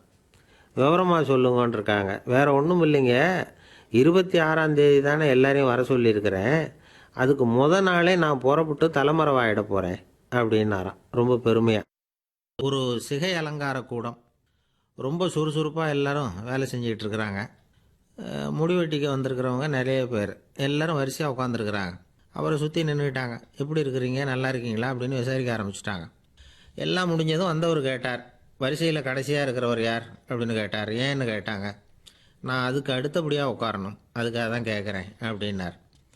உடனே அங்கே இருந்தவங்கள்லாம் என்ன சொன்னாங்க தெரியுமா? நீங்கள் வரிசையில் காத்திருக்கக்கூடாது, நீங்கள் அரசாங்கத்தின் தலைவர், உங்களுக்கு நேரம் முக்கியம், அதனால் நீங்கள் முன்னாடி போங்க அப்படின்னு சொன்னாங்க. ஆனால் அதை அவர் கேட்கல. தோழர்களே, உங்களுடைய கருத்துக்கு ரொம்ப நன்றி. எல்லாரும் வரிசையாக தான் வரணும், அதுதான் முறை. வரிசையில் வரணுங்கிற நடைமுறையை நானும் பின்பற்ற விரும்புகிறேன். நாம் எல்லாரும் சமமானவர்கள் அப்படின்னார். இப்படி சொல்லிவிட்டு வரிசையில் கடைசியாக இருந்த ஒரு நாற்காலியில் போய் உட்காந்துக்கிட்டார். தன் சட்டை பையில் இருந்த ஒரு செய்தித்தாளை எடுத்தார், படிக்க ஆரம்பிச்சிட்டார். ஆனால் அங்கே இருந்தவங்களால் இதை பார்த்துக்கிட்டு சும்மா இருக்க முடியல. ஒருத்தர் எழுந்திரிச்சு வந்தார். ஐயா, இப்போ என்னுடைய முறை வந்திருக்குது, நான் தான் போக வேண்டிய முறை. உங்களை இங்கே காத்திருக்க வைக்கிறத விட ஒரு 5 ஆண்டுகளுக்கு கூட நான் முடிவெட்டிக்காமே இருந்துட முடியும் அப்படின்னார். அவர் மறுபடியும் சொன்னார். ஐயா, நீங்கள் வரிசை முறையை தாண்டி போக விருப்பப்படல, சரி, ஆனால் என்னுடைய முறையை மாற்றி கொடுக்கறதுக்கு எனக்கு முழு உரிமை இருக்குது. இதுக்கு பதிலாக உங்களுடைய கடைசி இடத்த நான் எடுத்துக்கிறேன், இதை நீங்கள் மறுக்க முடியாதுன்னார். அங்கே இருந்த மற்றவங்களும் இதை ஒரு மனசாக வற்புறுத்த ஆரம்பிச்சிட்டாங்க. அந்த பெரிய மனிதர் பார்த்தார், சரின்னு கடைசியாக ஒத்துக்கிட்டார். அவர் யார் தெரியுமா? அவர் தான் மாவீரர் லெனின். ரஷ்யாவில் கிரெம்ளின் சிகை அலங்கார கூடத்தில் தான் இது நடந்தது. எல்லாரும் இந்நாட்டு மன்னர்கள்னு வாயளவில் பேசுகிறதுல என்ன பிரயோஜனம்? நாம் எல்லாரும் சமங்கிறத நடைமுறையில் கடைப்பிடிச்சி காட்டினவங்க கொஞ்சம் பேர் தான். அவங்களில் ஒருத்தர் தான் லெனின். வரிசையில் நின்று வர்றதுங்கிறது ஒரு சிறந்த பண்பு, உயர்ந்த பண்பு. இன்றைக்கி பல இடங்களில் அது நமக்கு தேவைப்படுது. ஒரு ரேஷன் கடைவாசல், கடை திறக்கிறதுக்கு முன்னாடியே எல்லோரும் வரிசையில் நின்றுட்டாங்க. கடைசியாக வந்த ஒருத்தர் க்யூவில் முன்னாடி போகிறதுக்கு முயற்சி பண்ணுறார். ஏற்கனவே நின்றுட்டு இருக்கிறவங்க அவரை முன்னாடி போகிறதுக்கு விட மாட்டேங்கிறாங்க. கடைசியாக போய் நில்லையா அப்படின்னு எல்லோரும் கத்துறாங்க. அது அவர் காதில் வாங்கலை. முண்டி அடிச்சுக்கிட்டு முன்னாடி போகிறதுக்கே முயற்சி பண்ணிகிட்டு இருக்கிறார். எல்லோரும் சேர்ந்து அவரை வலுக்கட்டாயமாக இழுத்து கொண்டாந்து பின்னாடி கொண்டு போய் நிறுத்திவிட்டாங்க. நிறுத்திவிட்டு சொன்னாங்க, அதை பாருப்பா, நாங்கள் இருக்கிற வரைக்கும் நீங்கள் முன்னாடி போய் எதையும் வாங்க முடியாது, தெரிஞ்சுக்கோ அப்படின்னாங்க. இப்போ அந்த ஆள் சொன்னாராம், நான் இங்கே பின்னாடி நிற்கிற வரைக்கும் நீங்களும் எதுவும் வாங்க முடியாது அப்படின்னாராம். ஏன்னு கேட்டிருக்கிறாங்க. நான் தான் அந்த கடையை திறக்க வேண்டிய ஆள் அப்படின்னாராம் அவர். ஒரு சராசரி மனிதனுடைய இயல்பு என்ன? இன்பம் வந்தால் துள்ளி குதிப்பான், துன்பம் வந்தால் சோர்ந்து போய் ஒரு மூலையில் உட்காந்துருவான். இவன் தான் சராசரி மனிதன். ஆனால் ஒருத்தன் இன்பம் வந்தால் அதுக்காக மகிழ்ச்சி அடையிறதில்ல, துன்பம் வந்தால் அதுக்காக சோர்ந்து போகிறதில்ல அப்படின்னு வச்சுக்கோங்க. அப்படி இருந்தால் அவன் சாதாரண ஆள் கிடையாது. ஒரு ஊரில் ஒரு ஞானி இருந்தார். அவரை தேடிட்டு ஒரு பெரியவர் வந்தார். ஐயா, ஞானத்தில் சிறந்த ஞானம் எது அப்படின்னு கேட்டாராம். இதுக்கு அந்த ஞானி என்ன பதில் சொன்னார் தெரியுமா? இன்பத்தினால மகிழ்ச்சி அடையாமலும் துன்பத்தினால சோர்வு அடையாமலும் இருக்கிறது தான் அந்த ஞானம், பெரிய ஞானம் அப்படின்னாராம். சரி சுவாமி, அப்படிப்பட்ட ஞானம் உங்களுக்கு எப்படி வந்ததுன்னு கேட்டிருக்காரு இவர். அதை நான் ஒரு கழுதைகிட்ட இருந்து கற்றுக்கிட்டேன் அப்படின்னாராம் அவர். இவருக்கு ஒன்றும் புரியல, ஒரு மாதிரியாக முழிச்சிருக்கிறார். இதை அவர் புரிஞ்சுக்கிட்டார். நீங்கள் நாளைக்கு காலையில் நம்முடைய ஆசிரமத்துக்கு வாங்க, புரிய வைக்கிறேன்னாராம். சரின்னு அவர் போயிட்டார். மறுநாள் காலையில் ஆசிரமத்துக்கு சேர்ந்தார். ஞானி அவரை கூப்பிட்டு உட்கார வச்சார். வாங்க, இப்படி உட்காருங்க, கொஞ்சம் நேரத்தில் இந்த வழியாக ஒரு கழுதை போகும், அதை கவனித்து பாருங்கன்னாராம்.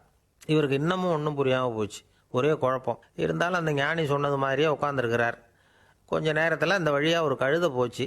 அது முதுக நிறைய அழுக்கு மூட்டைகள், அதை சுமந்துக்கிட்டு போகுது. ஒரு செலவு தொழிலாளி அதை ஓட்டிகிட்டு போகிறார். கொஞ்சம் தூரத்தில் ஒரு ஆறு இருக்குது. அங்கே போய் துணியெல்லாம் சுத்தப்படுத்திக்கிட்டு சாயந்தரமாக திரும்பி இந்த வழியாகவே வருவாங்க. ஞானி சொன்னது மாதிரியே இந்த பெரியவர் அழுக்கு மூட்டையை சுமந்துக்கிட்டு போகிற அந்த கழுதையை கவனித்தார். கழுதை போயிட்டுது. அதுக்கப்புறம் ஞானியை திரும்பி பார்த்தார். இப்போ அந்த ஞானி சொன்னார், சாயந்தரம் வரைக்கும் நீங்கள் இங்கேயே இருக்கணும்னார். அதே மாதிரி இவர் இருந்தார்.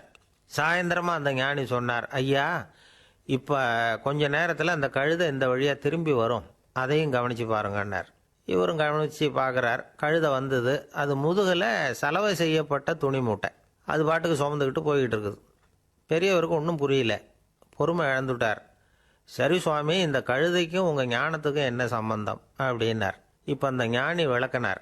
ஐயா, இந்த கழுதை இதே மாதிரி தினமும் காலையில் அழுக்கு மூட்டைகளை சுமந்துக்கிட்டு ஆற்றுக்கு போகுது, மாலையில் வெண்மையான சுத்தமான துணிகளை சுமந்துக்கிட்டு திரும்பி ஊருக்கு போகுது. காலையில் இது போகும் பொழுது முதுகில் அழுக்கு மூட்டைகளை சுமந்துக்கிட்டு போகிறோமேங்கிற வருத்தமும் அதுக்கு கிடையாது. சாயந்தரம் திரும்பி வரும்பொழுது சுத்தமான துணிகளை சுமந்துக்கிட்டு வர்றோமேங்கிற மகிழ்ச்சியும் அதுக்கு இல்லை. இதை பார்த்து தான் நானும் அது மாதிரி ஞானத்தை கற்றுக்கிட்டேன் அப்படின்னாராம். அதனால் யார் கற்றுக் கொடுக்குறாங்க அப்படிங்கிறத விட எதை கற்றுக்கிறோம் அப்படிங்கிறது தான் முக்கியம். ஒரு சினிமா பார்க்குறோம், ஒரு அருவி கொட்டுறது மாதிரி காட்சி வருது, தண்ணீர் வழியுது. படம் முடிஞ்சதும் பார்த்தீங்கன்னா அந்த திரை என்ன நனைஞ்சு போயா இருக்கும். ஒரு தீப்பிடிச்சு எரியிற காட்சியே சினிமாவில் பார்க்குறீங்க, காட்சி முடிஞ்சதும் அந்த வெண் திரையே கருகி போயா இருக்கும். படத்தில் வர்ற தண்ணீரும் நெருப்பும் அந்த திரையை பாதிக்கிறது இல்லை. நாம் அந்த திரை மாதிரி இருக்கிறதுக்கு கற்றுக்கணுமா. அந்த பக்குவம் வந்துவிட்டதுன்னா இன்பமும் துன்பமும் நம்ம எதுவும் செய்யாது. ஒரு சினிமாவை பார்க்குற வரைக்கும் சிரிக்கலாம், அழலாம். பார்த்துட்டு வெளியில் வரும்பொழுது அழுதுகிட்டே வரக்கூடாது. ஒருத்தர் வந்தார் அப்படி. படம் முடிஞ்சு வெளியில் வரும்பொழுது அருவி மாதிரி கண்ணீர் சிந்திக்கிட்டே வரார். ஏன் சார் படம் அவ்வளவு சோகமா அப்படின்னு கேட்டார். இன்னொருத்தர், இல்லை சார் கூட்டம் ரொம்ப குறைச்சல் சார், மொத்தம் படம் பார்க்க வந்தவங்களே 15 பேர் தான் சார் அப்படின்னார் கண்ணீரை தொடச்சிக்கிட்டே. அதுக்கு நீங்கள் ஏன் சார் அழறீங்கன்னு கேட்டார் அவர். இந்த படத்தோட தயாரிப்பாளரே நான் தான் சார் அப்படின்னாரா இவர். ஒரு சின்ன பையன் என்னை தேடிட்டு ஓடி வந்தான். ஒரு கதை சொல்லுங்கன்னா. சொந்தமாக எதுவும் தெரியாதே என்ன, உங்களுக்கு சொந்தமாக எதுவும் தெரியாதுன்னு எனக்கும் தெரியும் அப்படின்னா. இந்த பையன் அடிக்கடி என்கிட்ட கதை கேட்குறவன், அதனால் என்னோடய ரகசியம்லாம் அவனுக்கு அத்துப்படி. அதனால தான் அவ்வளவு தெளிவாக அடித்து விட்றான். சரி இப்போ என்ன செய்யலாம்னு. பழைய கதை ஏதாவது ஒன்று சொல்லுங்களேன்னா. உனக்கு கிருஷ்ணதேவராயரை தெரியுமான்னு. அவர்கிட்ட நேரில் பழக்கம் இல்லை, ஆனால் அவரை பற்றி புஸ்தகத்தில் படிச்சிருக்கேன்னா. சரி இவங்கிட்ட மேற்கொண்டு பேச்சு கொடுத்தா நம்மளை ஒரு மாதிரி ஆக்கி விடுவான் அப்படிங்கிறத யூகம் பண்ணிக்கிட்டு அவனை உட்கார வச்சு கடைசி வரைக்கும் குறுக்க பேசக்கூடாது அப்படின்னு ஒரு கண்டிஷனையும் போட்டுட்டு அந்த கதையை சொன்னேன். ஒரு சமயம் கிருஷ்ணதேவராயர் சமஸ்தானத்துக்கு ஒரு பெரிய வித்வான் சேர்ந்தாராம். என்னோட போட்டி போடுறதுக்கு இந்த ஊரில் யாராவது இருக்கீங்களா அப்படின்னு சவால் விட்டாராம். அந்த ஊரில் இருந்த பெரிய பெரிய வித்வான்லாம் இது ஏதுடா வம்பா போச்சுன்னு நினைக்க ஆரம்பிச்சிட்டாங்க. யாரும் அந்த ஆளோட போட்டி போடுறதுக்கு தயாராக இல்லை. எல்லாரும் நடுங்கிக்கிட்டு இருக்கிறாங்க. அந்த நேரத்தில் ஒருத்தன் மட்டும் தைரியமாக முன்னுக்கு வந்தான். அது யாருன்னா தெனாலிராமன். அந்த சமஸ்தானத்தில் விகட கவி அவன். என்ன அனுப்புங்க போட்டிக்கு, நான் ஜெயிச்சு காட்டுறேன்னா. உனக்கு அவ்வளவு தைரியம் இருக்குதா அப்படின்னு கேட்டாங்க. தைரியம் மட்டும்தான் என்கிட்ட இருக்குது, ஆனால் தைரியம் இருந்தால் அதிர்ஷ்டம் தேடிட்டு வருங்கிறது எனக்கு தெரியும் அப்படின்னா. அடுத்த நாள் போட்டி ஆரம்பமாச்சு. அந்த பெரிய வித்வான் நின்னார். தெனாலிராமன் எதிரில் நின்னான். அந்த வித்வான் ஒரு விரலை காட்டினார். தெனாலிராமன் பதிலுக்கு 2 விரலை காட்டினான். வித்வான் 3 விரலை காட்டினார். இவன் உடனே 4 விரலை காட்டினான். உடனே 5 விரலை காட்டினார் அவர். தெனாலிராமன் உடனே தன்னுடைய கை முஷ்டியை காட்டினான், கையை மூடி காட்டினான். அவ்வளோதான். அந்த பெரிய வித்வான் கிருஷ்ணதேவராயர் காலில் விழுந்தார். நான் தோத்துட்டேன், என் தோல்வியை ஒத்துக்கிறேன் அப்படின்னு சொல்லிவிட்டார். கிருஷ்ணதேவராயர் அவரை தனியாக அழைச்சிட்டு போய் என்ன நடந்ததுன்னு விசாரித்தார். அந்த வித்வான் விளக்கம் கொடுத்தார். ஆண்டவன் ஒருவன் தான் உண்டுங்கிறத விளக்கிறதுக்காக நான் ஒரு விரலை காட்டினேன். அப்படி இல்லை, சக்தியை சேர்த்தா சக்தி சிவன் 2 பேர் உண்டுன்னு உங்கள் வித்வான் 2 விரலை காட்டினார். மூர்த்திகள் 3 பேருங்கிறதுக்காக நான் 3 விரலை காட்டினேன். வேதங்கள் 4ன்னு சொல்லி அவர் 4 விரலை காட்டினார். பஞ்சபூதங்கள் 5ன்னு நான் 5 விரலை காட்டினேன். அதையெல்லாம் அடக்கி ஆளணும்னு சொல்லி அவர் கையை மூடி உறுதியாக காட்டினார். அடடா, உங்கள் வித்வானுக்கு எப்பேற்பட்ட அறிவு, அவர் தான் ஜெயிச்சார், நான் தோத்துட்டேன் அப்படின்னார் அவர். அப்படி சொல்லிவிட்டு அவர் போயிட்டார். அதுக்கப்புறம் தெனாலிராமனை கூப்பிட்டு என்னப்பா நடந்தது அப்படின்னு கேட்டாராம். அதுக்கு தெனாலிராமன் விளக்கம் கொடுத்துருக்குறான். அவன் முதல்ல என்னை கொன்னுடுவேன்னு அந்த வித்வான் ஒரு விரலை காட்டினான். உடனே ஒரு 2 கண்ணையும் தோண்டி போடுவேங்கிறதுக்காக நான் 2 விரலை காட்டினேன். உனக்கு நாமம் போட்டுருவேன்னு சொல்லி 3 விரலை காட்டினான். அதை அழிச்சிருவேன்னு 4 விரலை காட்டினேன். உன்னை அரைஞ்சிருவேன்னு அவன் 5 விரலை காட்டினான். நான் உங்களை குத்தி போடுவேன்னு சொல்லி கையை மூடி காட்டினேன் அப்படின்னா. இப்போ பாருங்கள், ஜெயிச்சது யார்? தைரியம் மட்டும் இருந்துட்டா அதிர்ஷ்டம் தானாக தேடி வருங்கிறது எவ்வளவு உண்மையாக போச்சு.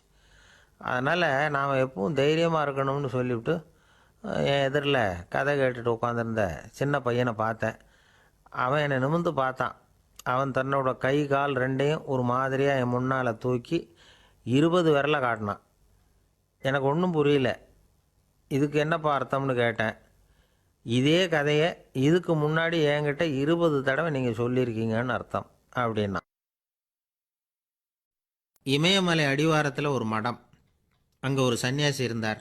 அவர்கிட்ட ஒருத்தர் வந்தார். சுவாமி, ஆசையை உதற நினைக்கிறேன், முடியல, ஒட்டிக்கிட்டே வருது அப்படின்னாராம். இப்படி உட்கார, ஒரு கதை சொல்கிறேன் அப்படின்னு சொல்லி அவர் சொல்ல ஆரம்பித்தாராம். அவர் சொன்ன கதை என்னென்னா, ஒரு ஊரில் ஒரு ஆள் இருந்தான். அவன் பேர் குப்புசாமி.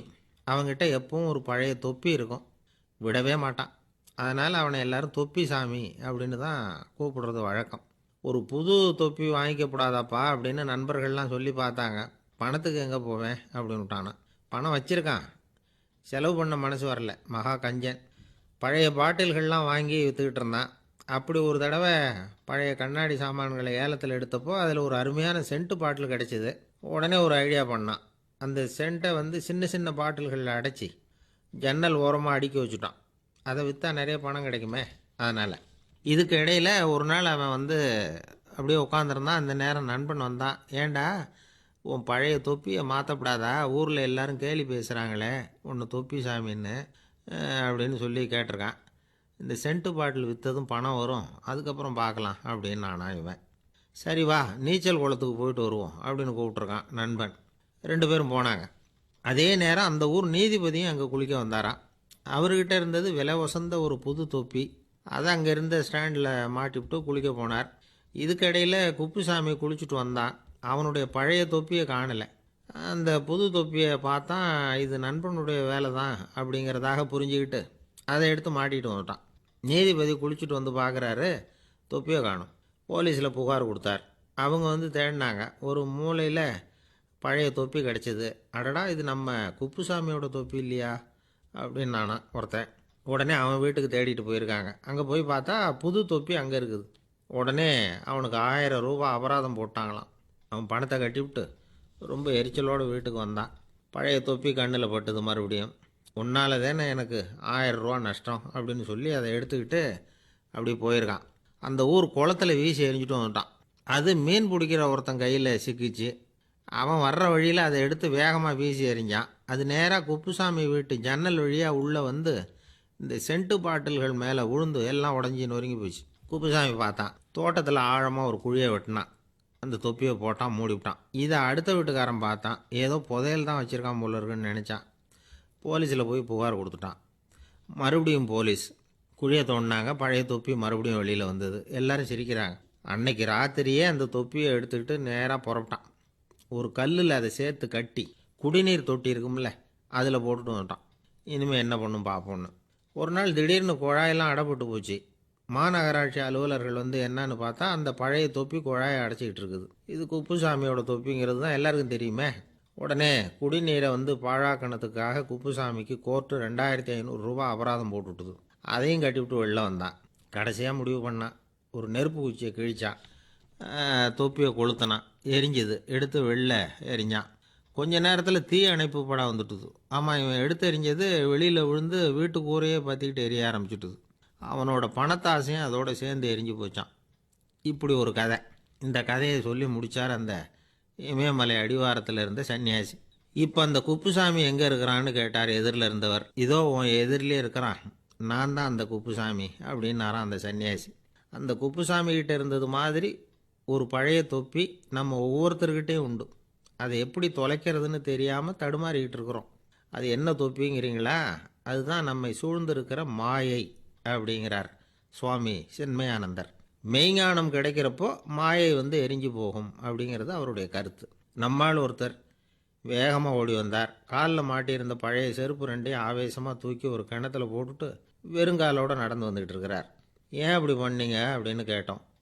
அந்த செருப்புக்கு சொந்தக்காரன் பின்னாடி வந்துக்கிட்டு இருக்கிறான், அதனால் அப்படி பண்ணேன் அப்படிங்கிறார் இவர். ஒரு ஊரில் ஒரு துறவி இருந்தார், புத்த சமய துறவி. அந்த ஊர் மன்னன் அவரை பற்றி கேள்விப்பட்டிருக்கான். ஒரு நாள் புறப்பட்டு போனான். துறவியின் பாதங்களை தொட்டு வணங்கினான். அதுக்கப்புறம் சொன்னான், ஐயா, நான் உங்களை அரண்மனைக்கு அழைச்சிட்டு போகிறதுக்காக வந்திருக்கிறேன். இனிமேல் நீங்கள் இங்கே எதுக்கு இருக்கணும் அப்படின்னானா. அவன் மனசுக்குள்ளே என்ன நினைப்புன்னா, இவர் எங்கே வரப்போகிறாரு, நான் ரொம்ப எளிமையானவன், எனக்கு எதுக்கு அரண்மனை வாசம்னு சொல்லிவிடுவார் அப்படின்னு நினச்சிருக்கான். ஆனால் அந்த துறவி என்ன பண்ணார் தெரியுமா? அப்படியா, சரி போகலாம், வா, போய் உன் ரதத்தை கொண்டுட்டு வா, அரண்மனைக்கு போகும்பொழுது அதுக்கு தகுந்த மாதிரி ஆடம்பரமாக போகணும் அப்படின்னு விட்டாரான். துறவி இப்படி சொன்னதும் அந்த மன்னனுக்கு மனசுக்குள்ளே சந்தேகம் வந்துட்டுது. இவர் உண்மையிலேயே துறவி தானா, ஏமாத்து பேர் வழி மாதிரி தெரியுதே அப்படின்னு நினச்சிருக்கான். இருந்தாலும் இனிமேல் என்ன பண்ணுறது, சொல்லியாச்சு.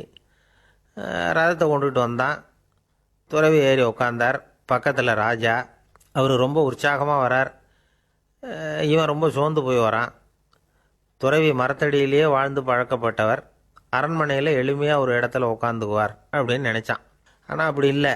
அரண்மனைக்கு வந்த உடனே அந்த துறவி அதை கொண்டுட்டு வா இதை கொண்டுட்டு வான்னு சொல்லி உத்தரவு போட ஆரம்பிச்சிட்டார். அரண்மனையில் இருந்தால் அரசனை மாதிரி இருக்கணும் அப்படிங்கிறார். ராத்திரி பூரா சௌகரியமாக தூங்கினார். பகலில் அரண்மனை தோட்டத்தில் உலாவ வேண்டியது, நீச்சல் குளத்தில் குளிக்க வேண்டியது, இப்படியே பொழுது போக்கிட்டு இருக்கிறார். அந்த அரண்மனையில் துறவி மகிழ்ச்சியாக இருக்கிறார். மன்னனால் அப்படி இருக்க முடியல. அவருக்கு எந்த கவலையும் இல்லை, இவனுக்கு அரசாங்க கவலைகள். துறவி அப்படி இருக்கிறத இவனால் தாங்கிக்க முடியல. ஒரு நாள் அவர்கிட்டயே போய், நான் உங்ககிட்ட கொஞ்சம் பேசணும்னு நானாம். துறவி பார்த்தார். நான் இந்த அரண்மனைக்கு வரும்பொழுதே நீ என்னமோ என்கிட்ட கேட்கணும்னு நினச்ச. ஏன் காலதாமதம்? நீ அனாவசியமாக உன்னையே தொந்தரவு பண்ணிகிட்ருக்கிற. நீ கவலையாக இருக்கேங்கிறது எனக்கு புரியுது. நான் மரத்தடியில் இருந்தப்போ கூட என்னை அடிக்கடி சந்திச்சுக்கிட்டு இருப்பேன். ஏதாவது விளக்கம் கேட்குறது உண்டு. இங்கே வந்த பிறகு என்னை சந்திக்கிறது கூட அபூர்வமாக போயிட்டுது. நீ இப்போ என்ன கேட்க போகிறேங்கிறது எனக்கு தெரியும், இருந்தாலும் கேள் அப்படின்னாராம். வேற ஒன்றும் இல்லைங்க, இப்போ உங்களுக்கும் எனக்கு என்ன வித்தியாசம்? 2 பேரும் அரண்மனையில் தான் இருக்கிறோம். நீங்கள் மகிழ்ச்சியாக இருக்கிறீங்க, நான் அப்படி இருக்க முடியல. இவ்வளவுக்கும் நீங்கள் முன்னாடி இருந்தது மாதிரி இல்லை. தினமும் தங்க தேர் கேட்குறீங்க, உயர்தரமான ஆடைகள் அணியிறீங்க, சுவையான சாப்பாடு. இப்படி இருக்கிறப்போ உங்களுக்கும் எனக்கு என்ன வித்தியாசம்? இதுதான் மன்னனுடைய கேள்வி. இதுக்கு பதில் சொல்கிறேன், என் கூட புறப்பட்டு வா, இந்த நகரத்துக்கு வெளியில் போவோம் அப்படின்னு சொல்லி அரசனை கூப்பிட்டுக்கிட்டு ஊர் எல்லைக்கு சேர்ந்தார் துறவி. அங்கே போய் சொன்னார், இதை பாருப்பா, இந்த இடத்த தான் தேடிக்கிட்டு இருந்தேன். இனிமேல் நான் திரும்பி வரப்போகிறதில்ல. நீ என்னோட வர்றியா திரும்பி போறியா அப்படின்னார். நான் எப்படிங்க உங்கள் கூட வர முடியும்? என்னுடைய நாடு, என்னுடைய சொத்துக்கள், மனைவி, மக்கள் எல்லாத்தையும் விட்டுட்டு எப்படிங்க வர்றதுன்னா. இப்போ அந்த துறவி சொன்னார், இப்போ வித்தியாசத்தை தெரிஞ்சுக்கிட்டியா? நான் அரண்மனையில் இருந்தேன், எல்லா வித பொருள்களும் உடையவனாக இருந்தேன். ஆனால் எதையும் சொந்தம் கொண்டாடுறவனாக இருக்கல. ஆனால் நீ அப்படி இல்லை, எல்லாத்தையும் சொந்தம் கொண்டாடிக்கிட்டு இருக்கிற. இதுதான் நமக்குள்ள வித்தியாசம் அப்படின்னு சொன்னார். அரண்மனை ஆடைகளை அப்படியே களைஞ்சார். அரசங்கிட்ட கொடுத்தார். உன்னுடைய ஆடைகளை நீயே வச்சுக்கோன்னார். அவர் பாட்டுக்கு நடந்து போனார், திரும்பியே பார்க்கல. அரசனுக்கு அப்போ தான் தன்னுடைய அறியாமை விளங்குச்சான்.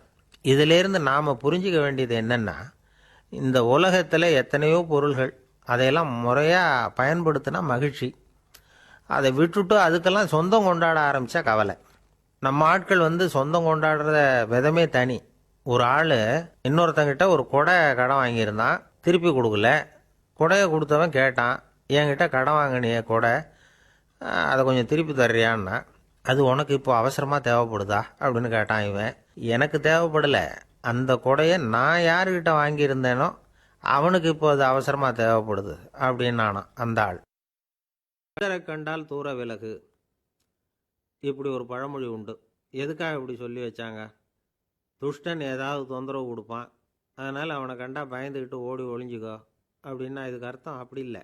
ஒரு துஷ்டன்கிட்ட நெருங்கி போகிறோம்னு வச்சுக்கோங்க, அவன் நமக்கு கெடுதலான ஆலோசனைகள் எதையும் சொல்லலாம், அல்லது அவன் தீய உணர்வுகள் உள்ளவனாக இருக்கலாம், அல்லது தீய செயல்கள் செய்யக்கூடியவனாக இருக்கலாம், அல்லது தீய நட்புனால் அவன் ஏற்கனவே கெட்டு போனவனாக கூட இருக்கலாம்.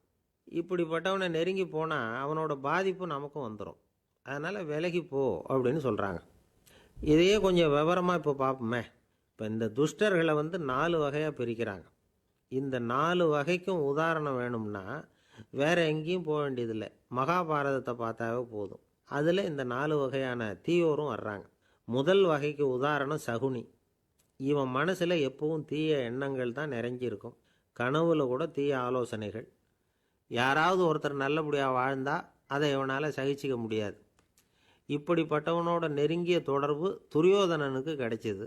துரியோதனன் எப்படின்னா, அவன் ஏற்கனவே தீய காரியங்கள் செய்யறதுக்கு தயங்காதவன். அப்படிப்பட்டவனுக்கு தீய போதனைகள் செய்யறதுக்கு சகுனி உதவுனான். இந்த 2 பேரோட சகவாசம் இன்னொருத்தனுக்கு கிடைச்சிது. அவன் யாருன்னா துச்சாதனன். அவன் தீய நடத்தை உள்ளவன். இந்த 3 பேரும் ஒன்று சேர்ந்தா என்னத்துக்கு ஆகும்? உலகமே கெட்டுப்போடும்ல. இந்த 3 துஷ்டர்களோட நல்லவன் ஒருத்தன் சேர்ந்தான். அவன் தான் கர்ணன். கர்ணன் இயல்பாகவே உத்தம குணம் உள்ளவன். அவன் நல்லவங்களோட சேராமல் இப்படிப்பட்ட கெட்டவங்க கிட்ட நட்பு வச்சுக்கிட்டான். அதனால் அவனும் தீய செயல்களில் ஈடுபடுறது மாதிரி ஆயிடுது. துரியோதனனுடைய நண்பனா அவனுடைய ஆதரவில் வளர்ந்ததுனால அவனுக்கு துணையாக இருக்க வேண்டியிருக்குது அப்படின்னா. நட்பு உரிமையினால் உதவி புரிய வேண்டியது சரிதான், அது தப்புன்னு சொல்ல முடியாது. இருந்தாலும் தீய செயல்களுக்கு உதவி செய்கிறது சரியில்லை. புத்தி பலம் புஜ பலம் எல்லாம் இருந்தால் கூட தெய்வ பலம் இல்லைன்னா ஜெயிக்க முடியாது. கர்ணன் மகா வீரன், இருந்தாலும் கடைசியில் அவன் கதி என்னாச்சு? அவங்ககிட்ட எல்லா நல்ல குணங்களும் இருந்தது, இருந்தாலும் ஏன் இப்படி ஆச்சு? தீயவர்களுடைய சேர்க்கை தான் காரணம். அவங்களோட சேர்ந்ததுனால இவனையும் அப்படியே நினைக்க ஆரம்பிச்சிட்டாங்கல்ல. 4 வகை துஷ்டர்களில் இவனும் ஒரு வகை அப்படின்னு சொல்ல ஆரம்பிச்சிட்டாங்க. அதாவது தீய ஆலோசனைக்கு சகுனி, தீய உணர்வுகளுக்கு துரியோதனன், தீய செய்கைக்கு துச்சாதனன், தீய நட்புக்கு கர்ணன். இப்படி உதாரணமாயிட்டான். அதனால தான் துஷ்டரை கண்டால் தூர விலகு அப்படின்னு சொன்னாங்க. அது புராண காலம். இப்போல்லாம் நிலைமை கொஞ்சம் வேறு விதமாக இருக்குது. அன்னைக்கு ஒரு நாள் அப்படி தான் ஒரு காட்டு பாதையில் யாரோ ஒருத்தர் அடிபட்டு கிடந்தார். யாரோ ஒரு துஷ்டன் அவரை அடித்து போட்டுட்டு போயிட்டான் போல இருக்கு. அந்த வழியாக போன ஒருத்தர் பரிதாபப்பட்டு அவனை போய் தூக்குனார், ஆறுதல் சொன்னார். இதை பாருங்கள், இந்த வழியாக எப்பவும் தனியாக வரக்கூடாது. ஏன்னா இங்கே ஒரு ரவுடி இருந்துக்கிட்டு வர்றவங்க போகிறவங்களையெல்லாம் வழிப்பறி பண்ணிகிட்டு இருக்கிறதா கேள்விப்பட்டிருக்கிறேன் அப்படின்னாராம். இனிமேல் அப்படி கேள்விப்பட மாட்டீங்க அப்படின்னு நானா அந்த ஆள். ஏன்னு கேட்டிருக்கார் இவர். அவன் சொல்லியிருக்கான், நான் தான் சார் அந்த ரவுடி. இந்த வழியாக போனவங்க கிட்ட தகராறு பண்ணேன், அவங்க தான் என்னை இப்படி அடித்து போட்டு என்கிட்ட இருந்த பணத்தையெல்லாம் பிடுங்கிட்டு போட்டாங்க சார். காலம் ரொம்ப கெட்டு போச்சு அப்படின்னு நானா ரொம்ப பரிதாபமாக. ஒரு நண்பர் வந்தார். ரொம்பவும் இறுக்கமாக உடை அணிஞ்சிருந்தார். அதாவது ஆடைக்குள்ளே அவர் மாட்டிக்கிட்டு இருந்தது மாதிரி தெரிஞ்சுது. ஏன் துணி குறைச்சலாக எடுத்துட்டிங்களா அப்படின்னு கேட்டோம். இல்லைங்க, எனக்கு எப்போவுமே இறுக்கமாக உடை அணிகிறது தான் பிடிக்கும் அப்படின்னார். ஒருத்தர் எப்படி உடை அணிகிறார் அப்படிங்கிறத வச்சே அந்த ஆள் எப்படிப்பட்டவர் அப்படிங்கிறத கண்டுபிடிச்சிடலாம். உடை அணிகிற விதம் ஒருத்தருடைய மனநிலையை வெளிப்படுத்துதான். இப்போ இறுக்கமான உடை அணிகிறவங்க பொதுவாக மன நிம்மதி இல்லாதவங்களாக இருப்பாங்களாம், கோபக்காரங்களாக இருப்பாங்களாம். ரொம்ப தொலைதொலைப்பாக ஆடை அணிகிறவங்க இருக்கிறாங்கல்ல, அவங்கெல்லாம் அமைதியான ஆளாக இருப்பாங்களாம், சாந்தமாக இருப்பாங்களாம். இவங்கெல்லாம் போராடுறதுக்கு சரியாக வரமாட்டாங்களாம். இப்படி ஒரு கணிப்பு இருக்குது. அதனால தான் போர் வீரர்களுக்கெல்லாம் இறுக்கமான உடையை தான் கொடுக்கறது வழக்கம். ஆனால் சன்னியாசிகளை பாருங்கள், அவங்களுக்கெல்லாம் ரொம்ப தொலை உடைகள் தான். அவங்கெல்லாம் டைட் பேண்ட் போட்டுக்கிட்டு நிற்க மாட்டாங்க சன்னியாசிகள்லாம். அதே மாதிரி சன்னியாசிகள்லாம் காவி உடையை தேர்ந்தெடுக்கிறதுக்கும் காரணம் உண்டு. பல ஆண்டுகள் சோதனை செஞ்சு பார்த்துட்டு தான் சன்னியாசத்துக்கு காவி தான் சரி அப்படின்னு முடிவு பண்ணியிருக்கிறாங்க. இப்போ பௌதீக விஞ்ஞானப்படியும் அதுதான் சரி. அதாவது சூரிய ஒளியில் 7 வண்ணங்கள் உண்டு. ஒரு பொருள் மேலே அது விழும்பொழுது அந்த பொருள் நமக்கு சிவப்பாக தெரிஞ்சதுன்னா அந்த பொருள் சிவப்பை தவிர மற்ற எல்லா நிற கதிர்களையும் உள்வாங்கிக்கிட்டு சிவப்பு நிறத்தை மட்டும் வெளியில் விடுது. அதாவது விலக்கி விடுது. அதனால தான் அந்த பொருள் சிவப்பாக தெரியுது. உடல் ஆரோக்கியத்துக்கு ஓரளவு சிவப்பு தேவைப்படுது. அதனால தான் காவி உடை அணிஞ்சால் சூரிய ஒளி ஓரளவு சிவப்பை விலக்கிவிடும். அதாவது சிவப்பின் பலனும் கிடைக்கும், இந்த சிவப்பின் கெடுதலும் இல்லை அப்படின்னு யோசனை பண்ணாங்க. காவி உதய வேளையின் நிறம். கீழ் வானத்தில் கதிர் உதிக்கிற வேளையில் முதல் ஒளி தோன்றுகிற நேரத்தில் காவி நிறம் தான் கசியும். தியானம் செய்கிறப்போ முதல்ல காணக்கூடிய ஒளி காவி நிறம்தான். தியானத்தின் உச்ச நிலையின் நிறம் நீலம். தியானம் காவி நிறத்தில் ஆரம்பமாகி நீல நிறத்தில் நிறைவடைகிறது அப்படிங்கிறார் ஓஷோ. நீலம் தியான சிகரம், காவி தியான ஆரம்ப குறியீடு, ஒரு சன்னியாசியின் ஆரம்ப தரிசனம் அப்படிங்கிறார் அவர். ஒருத்தர் நாள் பூரா காவி உடையே அணிஞ்சிருந்தா அந்த நிறம் அவருக்கு தியானத்தை பற்றிய நினைவை ஊட்டிக்கிட்டே இருக்கும். இப்படியே ஆடைக்கும் தியானத்துக்கும் இடையில் ஒரு தொடர் ஏற்படுது. ஒரு துறவியின் உள்ளார்ந்த பண்பாக அது மாறுது. கடை வீதியில் ஒரு பொருள் வாங்க போகிறோம், அது மறந்துடக்கூடாதுங்கிறதுக்காக ஞாபகம் முடிச்சு போட்டுக்கிறோம். அந்த முடிச்சுக்கும் பொருளுக்கும் தொடர்பு இல்லை. ஆனால் கடை வீதிக்கு போன உடனே அந்த முடிச்சு அந்த பொருளை ஞாபகப்படுத்துது. அதாவது அந்த முடிச்சு ஒரு தொடர்பு அம்சமாக அமையுது.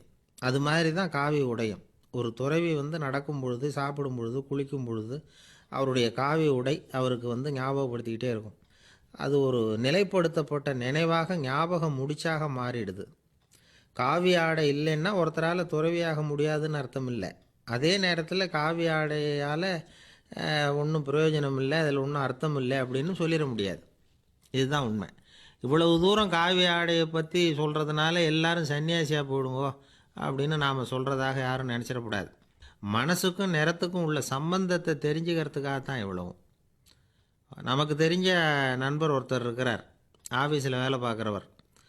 ஒவ்வொரு மாதமும் 20ஆம் தேதிக்கு பிறகு அவரை போய் பார்த்தீங்கன்னா காவி உடை அணிஞ்சிக்கிட்டு கண்ணை மூடிக்கிட்டு கை ரெண்டையும் விரித்து வச்சுக்கிட்டு தியானத்திலே உட்காந்துருப்பார். ஏன் இப்படி பண்ணுறீங்கன்னு கேட்டேன். அதாவது 20ஆம் தேதிக்கு பிறகு என் கையில் ஒரு பைசா கூட கிடையாது, ஒரு சன்னியாசி லெவலில் இருக்கிறேன், என்கிட்ட எதுவும் செலவுக்கு கேட்காத அப்படின்னு என் மனைவிக்கு நாசூக்காக உணர்த்துறதுக்காக அப்படி உட்காந்துருப்பேன் அப்படின்னு விளக்கம் கொடுக்குறார் அவர். எனக்கு இது மட்டும்தான் சார் தெரியும், இதை தவிர வேறு எதுவும் தெரியாது அப்படின்னு சொல்லிக்கிட்டே காலம் தள்ளுறவங்க ரொம்ப பேர். அவங்கெல்லாம் கஷ்டப்பட வேண்டியிருக்கும். ஒருத்தர் தன்னுடைய தொழிலில் ரொம்ப கெட்டிக்காரராக இருக்கலாம், அதுக்காக எப்பவும் அதே ஞாபகத்தில் இருந்துக்கிட்டு உலகியல் அறிவு இல்லாமல் இருந்துடக்கூடாது, அது ஆபத்து. இதுக்காக நம்ம தாத்தா பாட்டிலாம் ஒரு கதை சொல்லுவாங்களே, கேள்விப்பட்டிருக்கீங்களா?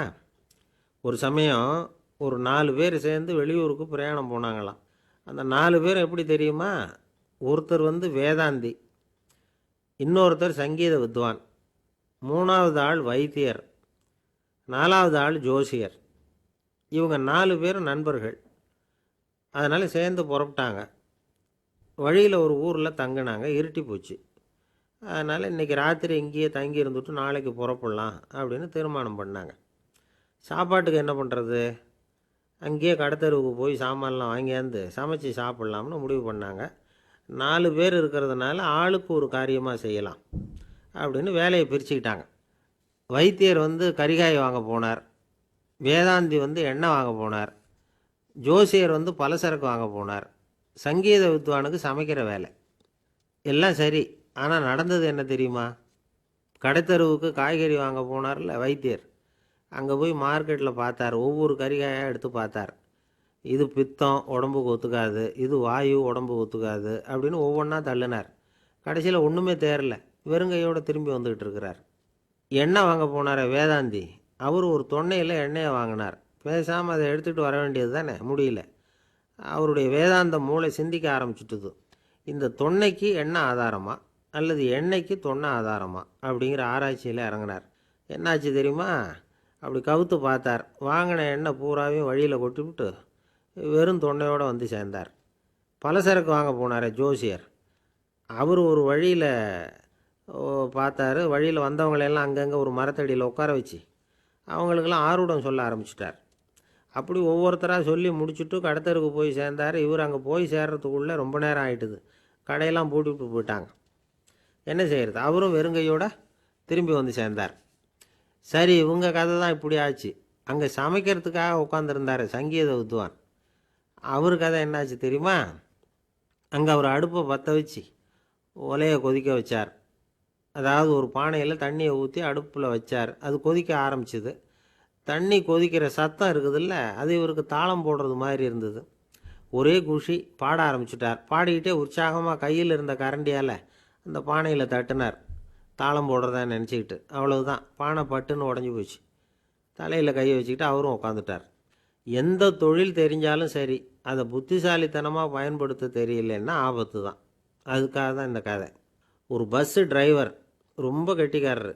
பஸ்ஸை ரொம்ப திறமையாக ஆபத்து இல்லாமல் ஓட்டினதுக்காக பரிசுலாம் வாங்கினவர். அவரே ஒரு படகு ஓட்டுறதுக்காக அழைச்சிட்டு போயிருக்கிறாங்க, மோட்டார் படகு. அதையும் ரொம்ப திறமையாக தான் ஓட்டிகிட்டு போயிருக்கிறாரு. நடுக்கடலில் போனதும் படகு நின்று போச்சு. மோட்டாரில் ஏதோ கோளாறு. என்ன செய்யலாம் அப்படின்னு அந்த டிரைவரை கேட்டிருக்கிறாங்க படகுல இருந்தவங்கெல்லாம். அப்போ அவர் சொன்னாராம், கவலைப்படாதீங்க, ஒன்றும் பிரச்சனை இல்லை, எல்லோரும் கொஞ்சம் கீழே இறங்கி பின்னாடி தள்ளுங்க, மோட்டார் ஸ்டார்ட் ஆகிடும் அப்படின்னாராம். ஒருத்தர் வேகமாக நடந்து போகிறார். கடைத்தெருவில் ஒரு ஸ்வீட்டு கடையை பார்க்குறார். உடனே சடன் பிரேக் போட்டது மாதிரி நிற்கிறார். ஒரு ஸ்வீட்டு வாங்கி சாப்பிட்லாமேன்னு மனசு சொல்லுது. டாக்டர் வேணாம்னு சொல்லியிருக்கிறார், உடம்புக்கு ஒத்துக்காது, அதனால் அது வேணாம்னு சொல்லுது அறிவு. இவர் மனசு சொல்கிறத கேட்கல, அறிவு சொல்கிறபடி கேட்குறார். அதனால் மறுபடியும் வேகமாக அங்கேருந்து நடந்து போயிடுறார். அவர் நல்ல மனுஷன். மனுஷனுக்கு அறிவும் இருக்குது, உணர்ச்சியும் இருக்குது. எதுக்கு எடுத்தாலும் உணர்ச்சி வசப்பட்டுக்கிட்டு இருக்கக்கூடாது, அறிவு வசத்தில் நாம் இருக்கணும். அப்போ தான் நாம் நல்லபடியாக வாழ முடியும். இல்லைன்னா அவஸ்தை தான். மகாபாரதத்தில் சந்தனுன்னு சொல்லி ஒரு அரசன் வர்றான். அவன் ஒரு சமயம் அறிவு வசப்படாமல் உணர்ச்சி வசப்படுறான். அதாவது ஒரு நாள் கங்கை கரையில் ஒரு அழகான பொண்ணை பார்க்குறான். இவனுடைய மனசு அவகிட்ட போயிடுது. அவளை வந்து கல்யாணம் பண்ணிக்கிறதுக்கு ஆசைப்படுறான். அந்த பொண்ணு சரின்னு சம்மதிக்கிறா. ஆனால் ஒரு நிபந்தனை போடுறா. அந்த நிபந்தனைக்கு சம்மதம்னு சொன்னால் தான் உன்னை கல்யாணம் பண்ணிக்குவேன்னு சொல்கிறா. சரி, அவள் போட்ட நிபந்தனை என்ன தெரியுமா?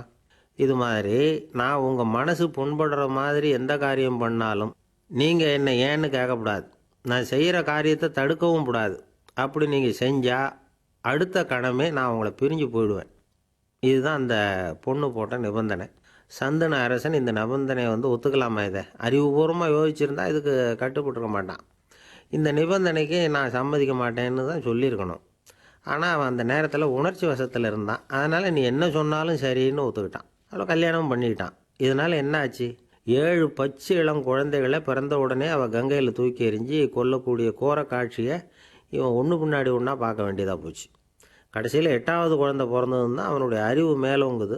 அந்த கொடிய செயலை தடுத்து நிறுத்துகிறான். அந்த 8வது குழந்தை தான் பின்னாடி பீஷ்மர் ஆகிறார்.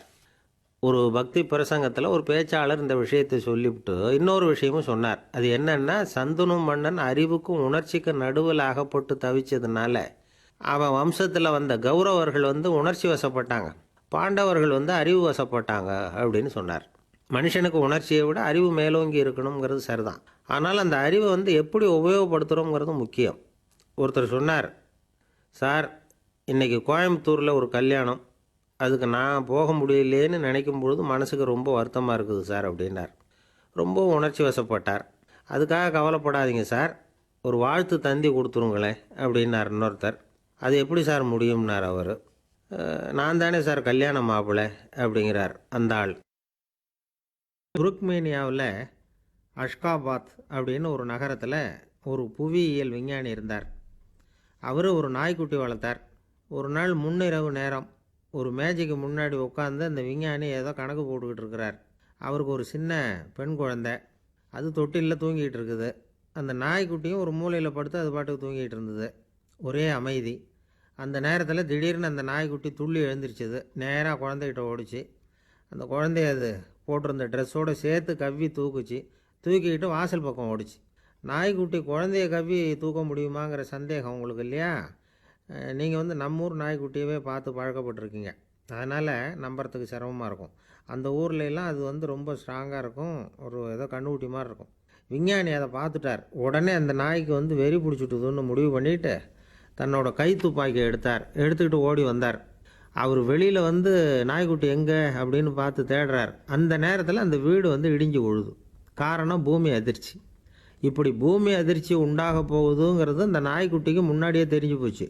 அதுதான் குழந்தைய தூக்கிட்டு வெளியில் வந்திருக்குது. அது மூலமாக அந்த குடும்பத்தையே காப்பாற்றிருக்குது அந்த நாய்க்குட்டி. இந்த சம்பவம் நடக்கிறதுக்கு 3 நாளைக்கு முன்னாடியே சில பிராணிகளுக்கு இப்படி நடக்க போகுதுங்கிறது தெரிஞ்சிருக்குதான். ஆமாம், அந்த நகரத்தில் 3 நாளைக்கு முன்னாடியே பாம்பு, பல்லி இதெல்லாம் அது தங்கியிருந்த வலையை விட்டு வெளியில் ஓடி வந்துட்டுது. அதே மாதிரி அங்கே இருந்த புறாவெல்லாம் பறந்து போயிடுச்சான். இதே மாதிரி யுகோஸ்லோவியாவில் கூட ஒரு நகரம், அங்கே ஒரு நாள் ராத்திரி ஒரு மிருக காட்சி சாலையில் திடீர்னு ஒரு பெரிய கலவரம், கூச்சல், குழப்பம். அங்கே இருந்த கழுதை, புலி, யானை, பறவை எல்லாம் கண்ணாபின்னான்னு கத்த ஆரம்பிச்சுட்டுது. நேர் யானை அதுக்குன்னு போடப்பட்டிருந்த தடுப்பையே தாண்டி குதித்து வெளியில் வந்துட்டு தான். மறுநாள் தான் எல்லாருக்கும் விஷயம் புரிஞ்சுது. அடுத்த நாள் காலையில் அங்கே பூமி அதிர்ச்சி உண்டாயிட்டுது. இப்போ பாருங்கள், அதாவது மனுஷனை போய் தீர்க்க தரிசி அது இதுன்னு சொல்லிகிட்டு இருக்கிறோம். இவனை விட அது பரவாயில்லைன்னு தோணுது. அதாவது மிருகங்கள் ஒன்று நடக்க போகுதுங்கிறத முன்னாடியே புரிஞ்சுக்குதே. சரி, இதெல்லாம் எப்படி அது முன்கூட்டி புரிஞ்சுக்குது? அதுதான் படைப்பு ரகசியம். அதை கண்டுபிடிக்கிறதுக்கு தான் மனுஷன் வந்து ஆராய்ச்சி பண்ணிகிட்டு இருக்கிறான். விஞ்ஞானிகளோட ஆராய்ச்சியெல்லாம் ஒரு பக்கம் இருக்கட்டும், வீட்டுக்குள்ளேயே சில ஆராய்ச்சி பண்ணி பாருங்களேன். இப்போ சில யோசனை சொல்லி அதை சோதனை பண்ணி பாருங்க அப்படின்னு ஒருத்தர் சொன்னாராம். அதாவது இப்போ மழை வருமா வராதா அப்படின்னு தெரிஞ்சுக்கணுமா, உடனே ஒரு பூனைக்குட்டி பின்னாடியே மெதுவாக போய் அது என்ன செய்யுதுன்னு கவனித்து பார்க்கணும். பூனைக்குட்டி தன்னோட பாதத்தினால சுகத்தில் வந்து அப்படி கீறிக்கிட்டு இருக்கும். அப்படி கீறினா கண்டிப்பாக மழை வரும். சில சமயம் பூனைக்குட்டி அப்படியே மல்லாந்து படுத்துக்கிட்டு பாதத்தை உயர தூக்கும், அப்படியும் எப்படியும் புரளும். இப்படி செஞ்சதுன்னா அன்னைக்கும் மழை இருக்காது. அதனால் முன்னாடி இருந்தது மழை வர்றதுக்கு அறிகுறி, இது மழை இல்லைங்கிறதுக்கு அறிகுறி. பறவைகள், பிராணிகள் இதுகளோட நடவடிக்கைகளை பார்த்துட்டு அதையெல்லாம் அடிப்படையாக வச்சு தான் காலநிலையை கண்டுபிடிக்கிற கருவிகளை கண்டுபிடிச்சிருக்கிறாங்க. வாத்து இருக்குல்ல, சில சமயம் தன்னோட அழகை தன்னோட இறகுகளில் அப்படியே புதைச்சிக்கும். அப்படி செஞ்சால் குளிர்காலம் வரப்போகுதுன்னு அர்த்தம். பருவநிலை குளிராக மாறப்போகுதுங்கிறதுக்கு இதுதான் அறிகுறி. சிட்டுக்குருவி இருக்குதுல்ல, அதெல்லாம் புழுதியில் உழுந்து புரளும். சிறகுகளை வந்து படபடன்னு அடிச்சுக்கும். அப்படி செஞ்சால் மழை வரப்போகுதுன்னு அர்த்தம். ஒன்று மட்டும் நாம் நல்லா தெரிஞ்சுக்கணும். இயற்கையின் சீற்றம்னு சொல்கிறோம் இல்லையா, இயற்கை ஏன் நம்ம மேலே கோவப்படுது? இயற்கையை நாம் அனுசரித்து போகிறதில்ல, அதனால் கோவப்படுது. காடுகளை அழிக்கக்கூடாது, விலங்குகளை கொல்லக்கூடாது, இயற்கை ஏற்படுத்தி வச்சிருக்கிற சமநிலையை கெடுக்கக்கூடாது. அதை புரிஞ்சுக்கிட்டு வாழ்ந்தோம்னா பூமியும் நடுங்காது, நாமளும் நடுங்க வேண்டிய அவசியம் இருக்காது. ஒருத்தர் இருந்தார், சாராய கடைக்கு போனாராம், நிறைய சாப்பிட்டார். அப்புறம் சொன்னார், இது ரொம்ப அற்புதமான சரக்கு போல் இருக்குது, உள்ளே போன உடனே இந்த பூமியே நடுங்கிறது மாதிரி இருக்குது எனக்கு அப்படின்னாராம். இதுக்கு கடைக்காரர் சொல்லியிருக்கார், நீங்கள் சாப்பிட்டது வெறும் பச்சை தண்ணி தாங்க, இப்போ ஏற்பட்டிருக்கிறது நிஜம் பூமி அதிர்ச்சி அப்படின்னாராம். நாட்டில் ஒரு அரசர் இருந்தார். அந்த அரசர்கிட்ட ஒரு அமைச்சர் இருந்தார். அந்த அமைச்சர் பேர் ராயண பாஸ்கர். அவர் ஒரு பெரிய அறிவாளி. அது மட்டும் இல்லை, மிகச்சிறந்த கொடையாளி. யார் வந்து எது கேட்டாலும் இல்லைன்னு சொல்ல மாட்டாராம். அதன் காரணமாகவே அவர்கிட்ட இருந்த செல்வம் நாளுக்கு நாள் குறைஞ்சிக்கிட்டே வந்துட்டு தான். கடைசியில் குடும்பத்துக்குன்னு எதுவும் வைக்காமலே அவர் போய் சேர்ந்துட்டார். மகனும் இறந்துட்டார். அந்த குடும்பத்தில் மிஞ்சி இருந்தது அவருடைய மருமகள், ஒரு பேரன், அவ்வளவுதான். இருந்த ஒரே சொத்து பழுதடைஞ்ச ஒரு வீடு. அந்த அம்மா மற்ற வீடுகளில் வேலை செஞ்சு தன்னுடைய பிள்ளைய படிக்க வச்சுக்கிட்டு வராங்க. அந்த புள்ள ஒரு பெரிய வள்ளலுடைய பேரன்கிறது அந்த பள்ளி வாத்தியார்களுக்கும் தெரியும். அதனால் அவங்களும் இவங்ககிட்ட கொஞ்சம் அன்பாகவும் அக்கறையாகவும் பழகி பாடம் சொல்லி கொடுத்துக்கிட்டு இருக்கிறாங்க. ஒரு நாள் ஒரு புகழ்பெற்ற கவிஞர் ஒருத்தர் அந்த பள்ளிக்கூடத்துக்கு வந்திருக்கிறார். ஆசிரியர்கள்கிட்ட பேசிக்கிட்டு இருந்தப்போ ஒரு செய்தியை சொன்னாராம். ராயண பாஸ்கருங்கிற வள்ளல் எனக்கு நிறைய உதவிகள் செஞ்சுருக்கார், என்னை பாராட்டி பரிசுகள்லாம் கொடுத்துருக்கிறார். அந்த வள்ளல் வாழ்ந்த கிராமத்தை பார்க்கணுங்கிறதுக்காக தான் இப்போ இங்கே வந்திருக்கிறேன் அப்படின்னாராம். ஆசிரியர் உடனே இந்த பையனை கூப்பிட்டு, இதை பாருங்கள், இவன் யார் தெரியுமா, நீங்கள் குறிப்பிடுகிற அந்த வள்ளலின் பேரன் அப்படின்னு அறிமுகப்படுத்தினாராம். கவிஞரின் கண்களில் ஆனந்த கண்ணீர். அந்த பரவச நிலையிலேயே அந்த வள்ளலை பற்றி கவி பாட ஆரம்பிச்சுட்டாராம். இந்த சின்ன பையன் அதை கேட்டிருக்கிறான். உடனே என்ன பண்ணான் தெரியுமோ, தன் கையில் அணிஞ்சிருந்த ஒரு பொன் வளையலை கழட்டி அந்த கவிஞருக்கு பரிசாக கொடுத்துட்டானான். எல்லாருக்கும் ஆச்சரியம். தாத்தா இருக்கும் நிலையில் கொடுத்தார், பேரன் இல்லாத நிலையிலையும் கொடுக்குறான். பையனை எல்லாரும் பாராட்டினாங்களாம். இருந்தாலும் அவனுக்குள்ளே ஒரு பயம் மெதுவாக ஆரம்பமாச்சு. பள்ளிக்கூடம் விட்டு வீட்டுக்கு வரும்பொழுது அந்த பயம் இன்னும் அதிகமாகிட்டுது. அம்மா என்ன சொல்லுவாங்களோ தெரியலையே, ஏதோ திடீர்னு தோணிச்சு வளையலை கழட்டி கொடுக்கணும்னு கொடுத்துட்டோம். குடும்பம் இருக்கிற நிலையில் இப்படி நான் செஞ்சது தப்பா, வீட்டு செலவுக்கே அம்மா எவ்வளவு கஷ்டப்படுறாங்க, வீட்டுக்கு போனதும் என்ன நடக்குமோ தெரியலையே அப்படின்னு நினச்சி பயந்துக்கிட்டே அவன் வீட்டுக்குள்ளே அடி எடுத்து வைக்கிறான். அம்மா கூப்பிட்டு சாப்பாடு போட்டாங்க. அவங்க கண்ணில் படக்கூடாதுங்கிறதுக்காக ஒரு கையை பின்னாடி மறைச்சிக்கிட்டே இருந்தான். அம்மா இதை கவனிச்சிட்டாங்க. ஏய், உன் கையை ஏன் அப்படி வச்சுருக்கிற, உன் கைக்கு என்னாச்சு, ஏதாவது அடிபட்டு போச்சா அப்படின்னு கேட்டுக்கிட்டே கையை எடுத்து பார்க்குறாங்க. வளையலை காணலை. வளையல் எங்கே அப்படின்னு கேட்குறாங்க. இவன் தயங்கிக்கிட்டே நடந்ததை சொல்கிறான். அது கேட்டதும் அந்த அம்மாவோட முகம் கோபத்தால் செவந்து போச்சான். முட்டாளே, என்ன காரியம் பண்ண அப்படின்னு கன்னத்தில் அரைஞ்சிட்டாங்களாம். அம்மா, என்னை அடிக்காத, ஏதோ தெரியாமல் தப்பு பண்ணிட்டேன் அப்படின்ட்டுருக்கான். மகனே, வளையலை கொடுத்ததுக்காக நான் உன்னை அடிக்கலை அப்படிங்க, பின்ன எதுக்கு அடித்தேன்னு கேட்டிருக்கான். உன் பாட்டனார் வந்து ஒரு பெரிய வள்ளல், அவர் எதையும் பாதி வேலையை செய்கிறதில்ல, அவருடைய பேரன் நீ அரைகுறை வேலை செஞ்சுட்டு வந்திருக்கிற அப்படின்னாங்களாம். என்னம்மா சொல்கிறேன்ருக்கான். நீ ஒரே ஒரு வளையலை மட்டும்தானே கழட்டி கொடுத்துருக்குற, கொடுக்குறதா இருந்தால் ரெண்டையும் சேர்த்துல கொடுத்துருக்கணும், அதுதானே உங்கள் தாத்தாவுக்கு பெருமை அப்படின்னாங்களாம். அம்மா, தெரியாமல் இப்படி செஞ்சுட்டேன், உங்கள்கிட்டையும் அரை வாங்கிட்டேன் அப்படி இப்படின்னு அவன் சொல்லியிருக்கிறான். இப்போ அம்மா கொஞ்சம் இருங்க, அந்த கவிஞர் இன்றைக்கி நம்ம ஊரில் தான் தங்கியிருப்பார், நாளைக்கு காலையில் தான் அவர் வந்து எங்கே இருக்காருன்னு விசாரித்து இன்னொரு வளையலையும் கொடுத்துட்றேன் அப்படின்ட்டுருக்கான். மகனே, நல்ல செயல்களையெல்லாம் நாளைக்குன்னு ஒத்தி போடாதே, நாளைக்கு என்ன நடக்குங்கிறது யாருக்கு தெரியும், இப்போவே போ, எங்கே இருக்காருன்னு பாரு அப்படின்ட்டுருக்காங்க. மகன் புறப்பட்டான். பள்ளி ஆசிரியர்கிட்ட போய் கேட்டானா அந்த கவிஞர் எங்கே இருக்காருன்னு. அவர் சொன்னாராம். உடனே போய் அவர் இருக்கிற இடத்துல கதவை தட்டியிருக்கான். ராத்திரி நேரத்தில் இவனை கண்டதும் அவருக்கு ரொம்ப ஆச்சரியம். இவன் இன்னொரு கை வளையலையும் எடுத்து நீட்டியிருக்கான். அவர் திகைச்சு போய் நிற்கிறார். அவரால் என்ன பண்ணுறதுன்னே தெரியல, ஆனந்த கண்ணீர். இது வந்து பெரியவர்கள் கூற கேட்ட ஒரு வரலாறு. இன்றைக்கி இப்படிப்பட்டவங்களை பார்க்க முடியுமா? வறுமை வந்து வள்ளல் தன்மையை ஒன்று செய்து விடாதுங்கிறதுக்கு இது ஒரு உதாரணம். ஒருத்தன் இன்னொருத்தனை பார்த்து கேட்டானா, எங்கள் தாத்தா உங்கள் தாத்தாவுக்கு 100 ரூபா கடன் கொடுத்துருக்கிறார், அதை எப்போ திருப்பி கொடுக்க போகிறேன்னு. கவலைப்படாத, எங்கள் பேரன் அதை உங்கள் பேரன்ட்ட திருப்பி கொடுத்துருவான் அப்படின்னு நானா அவன்.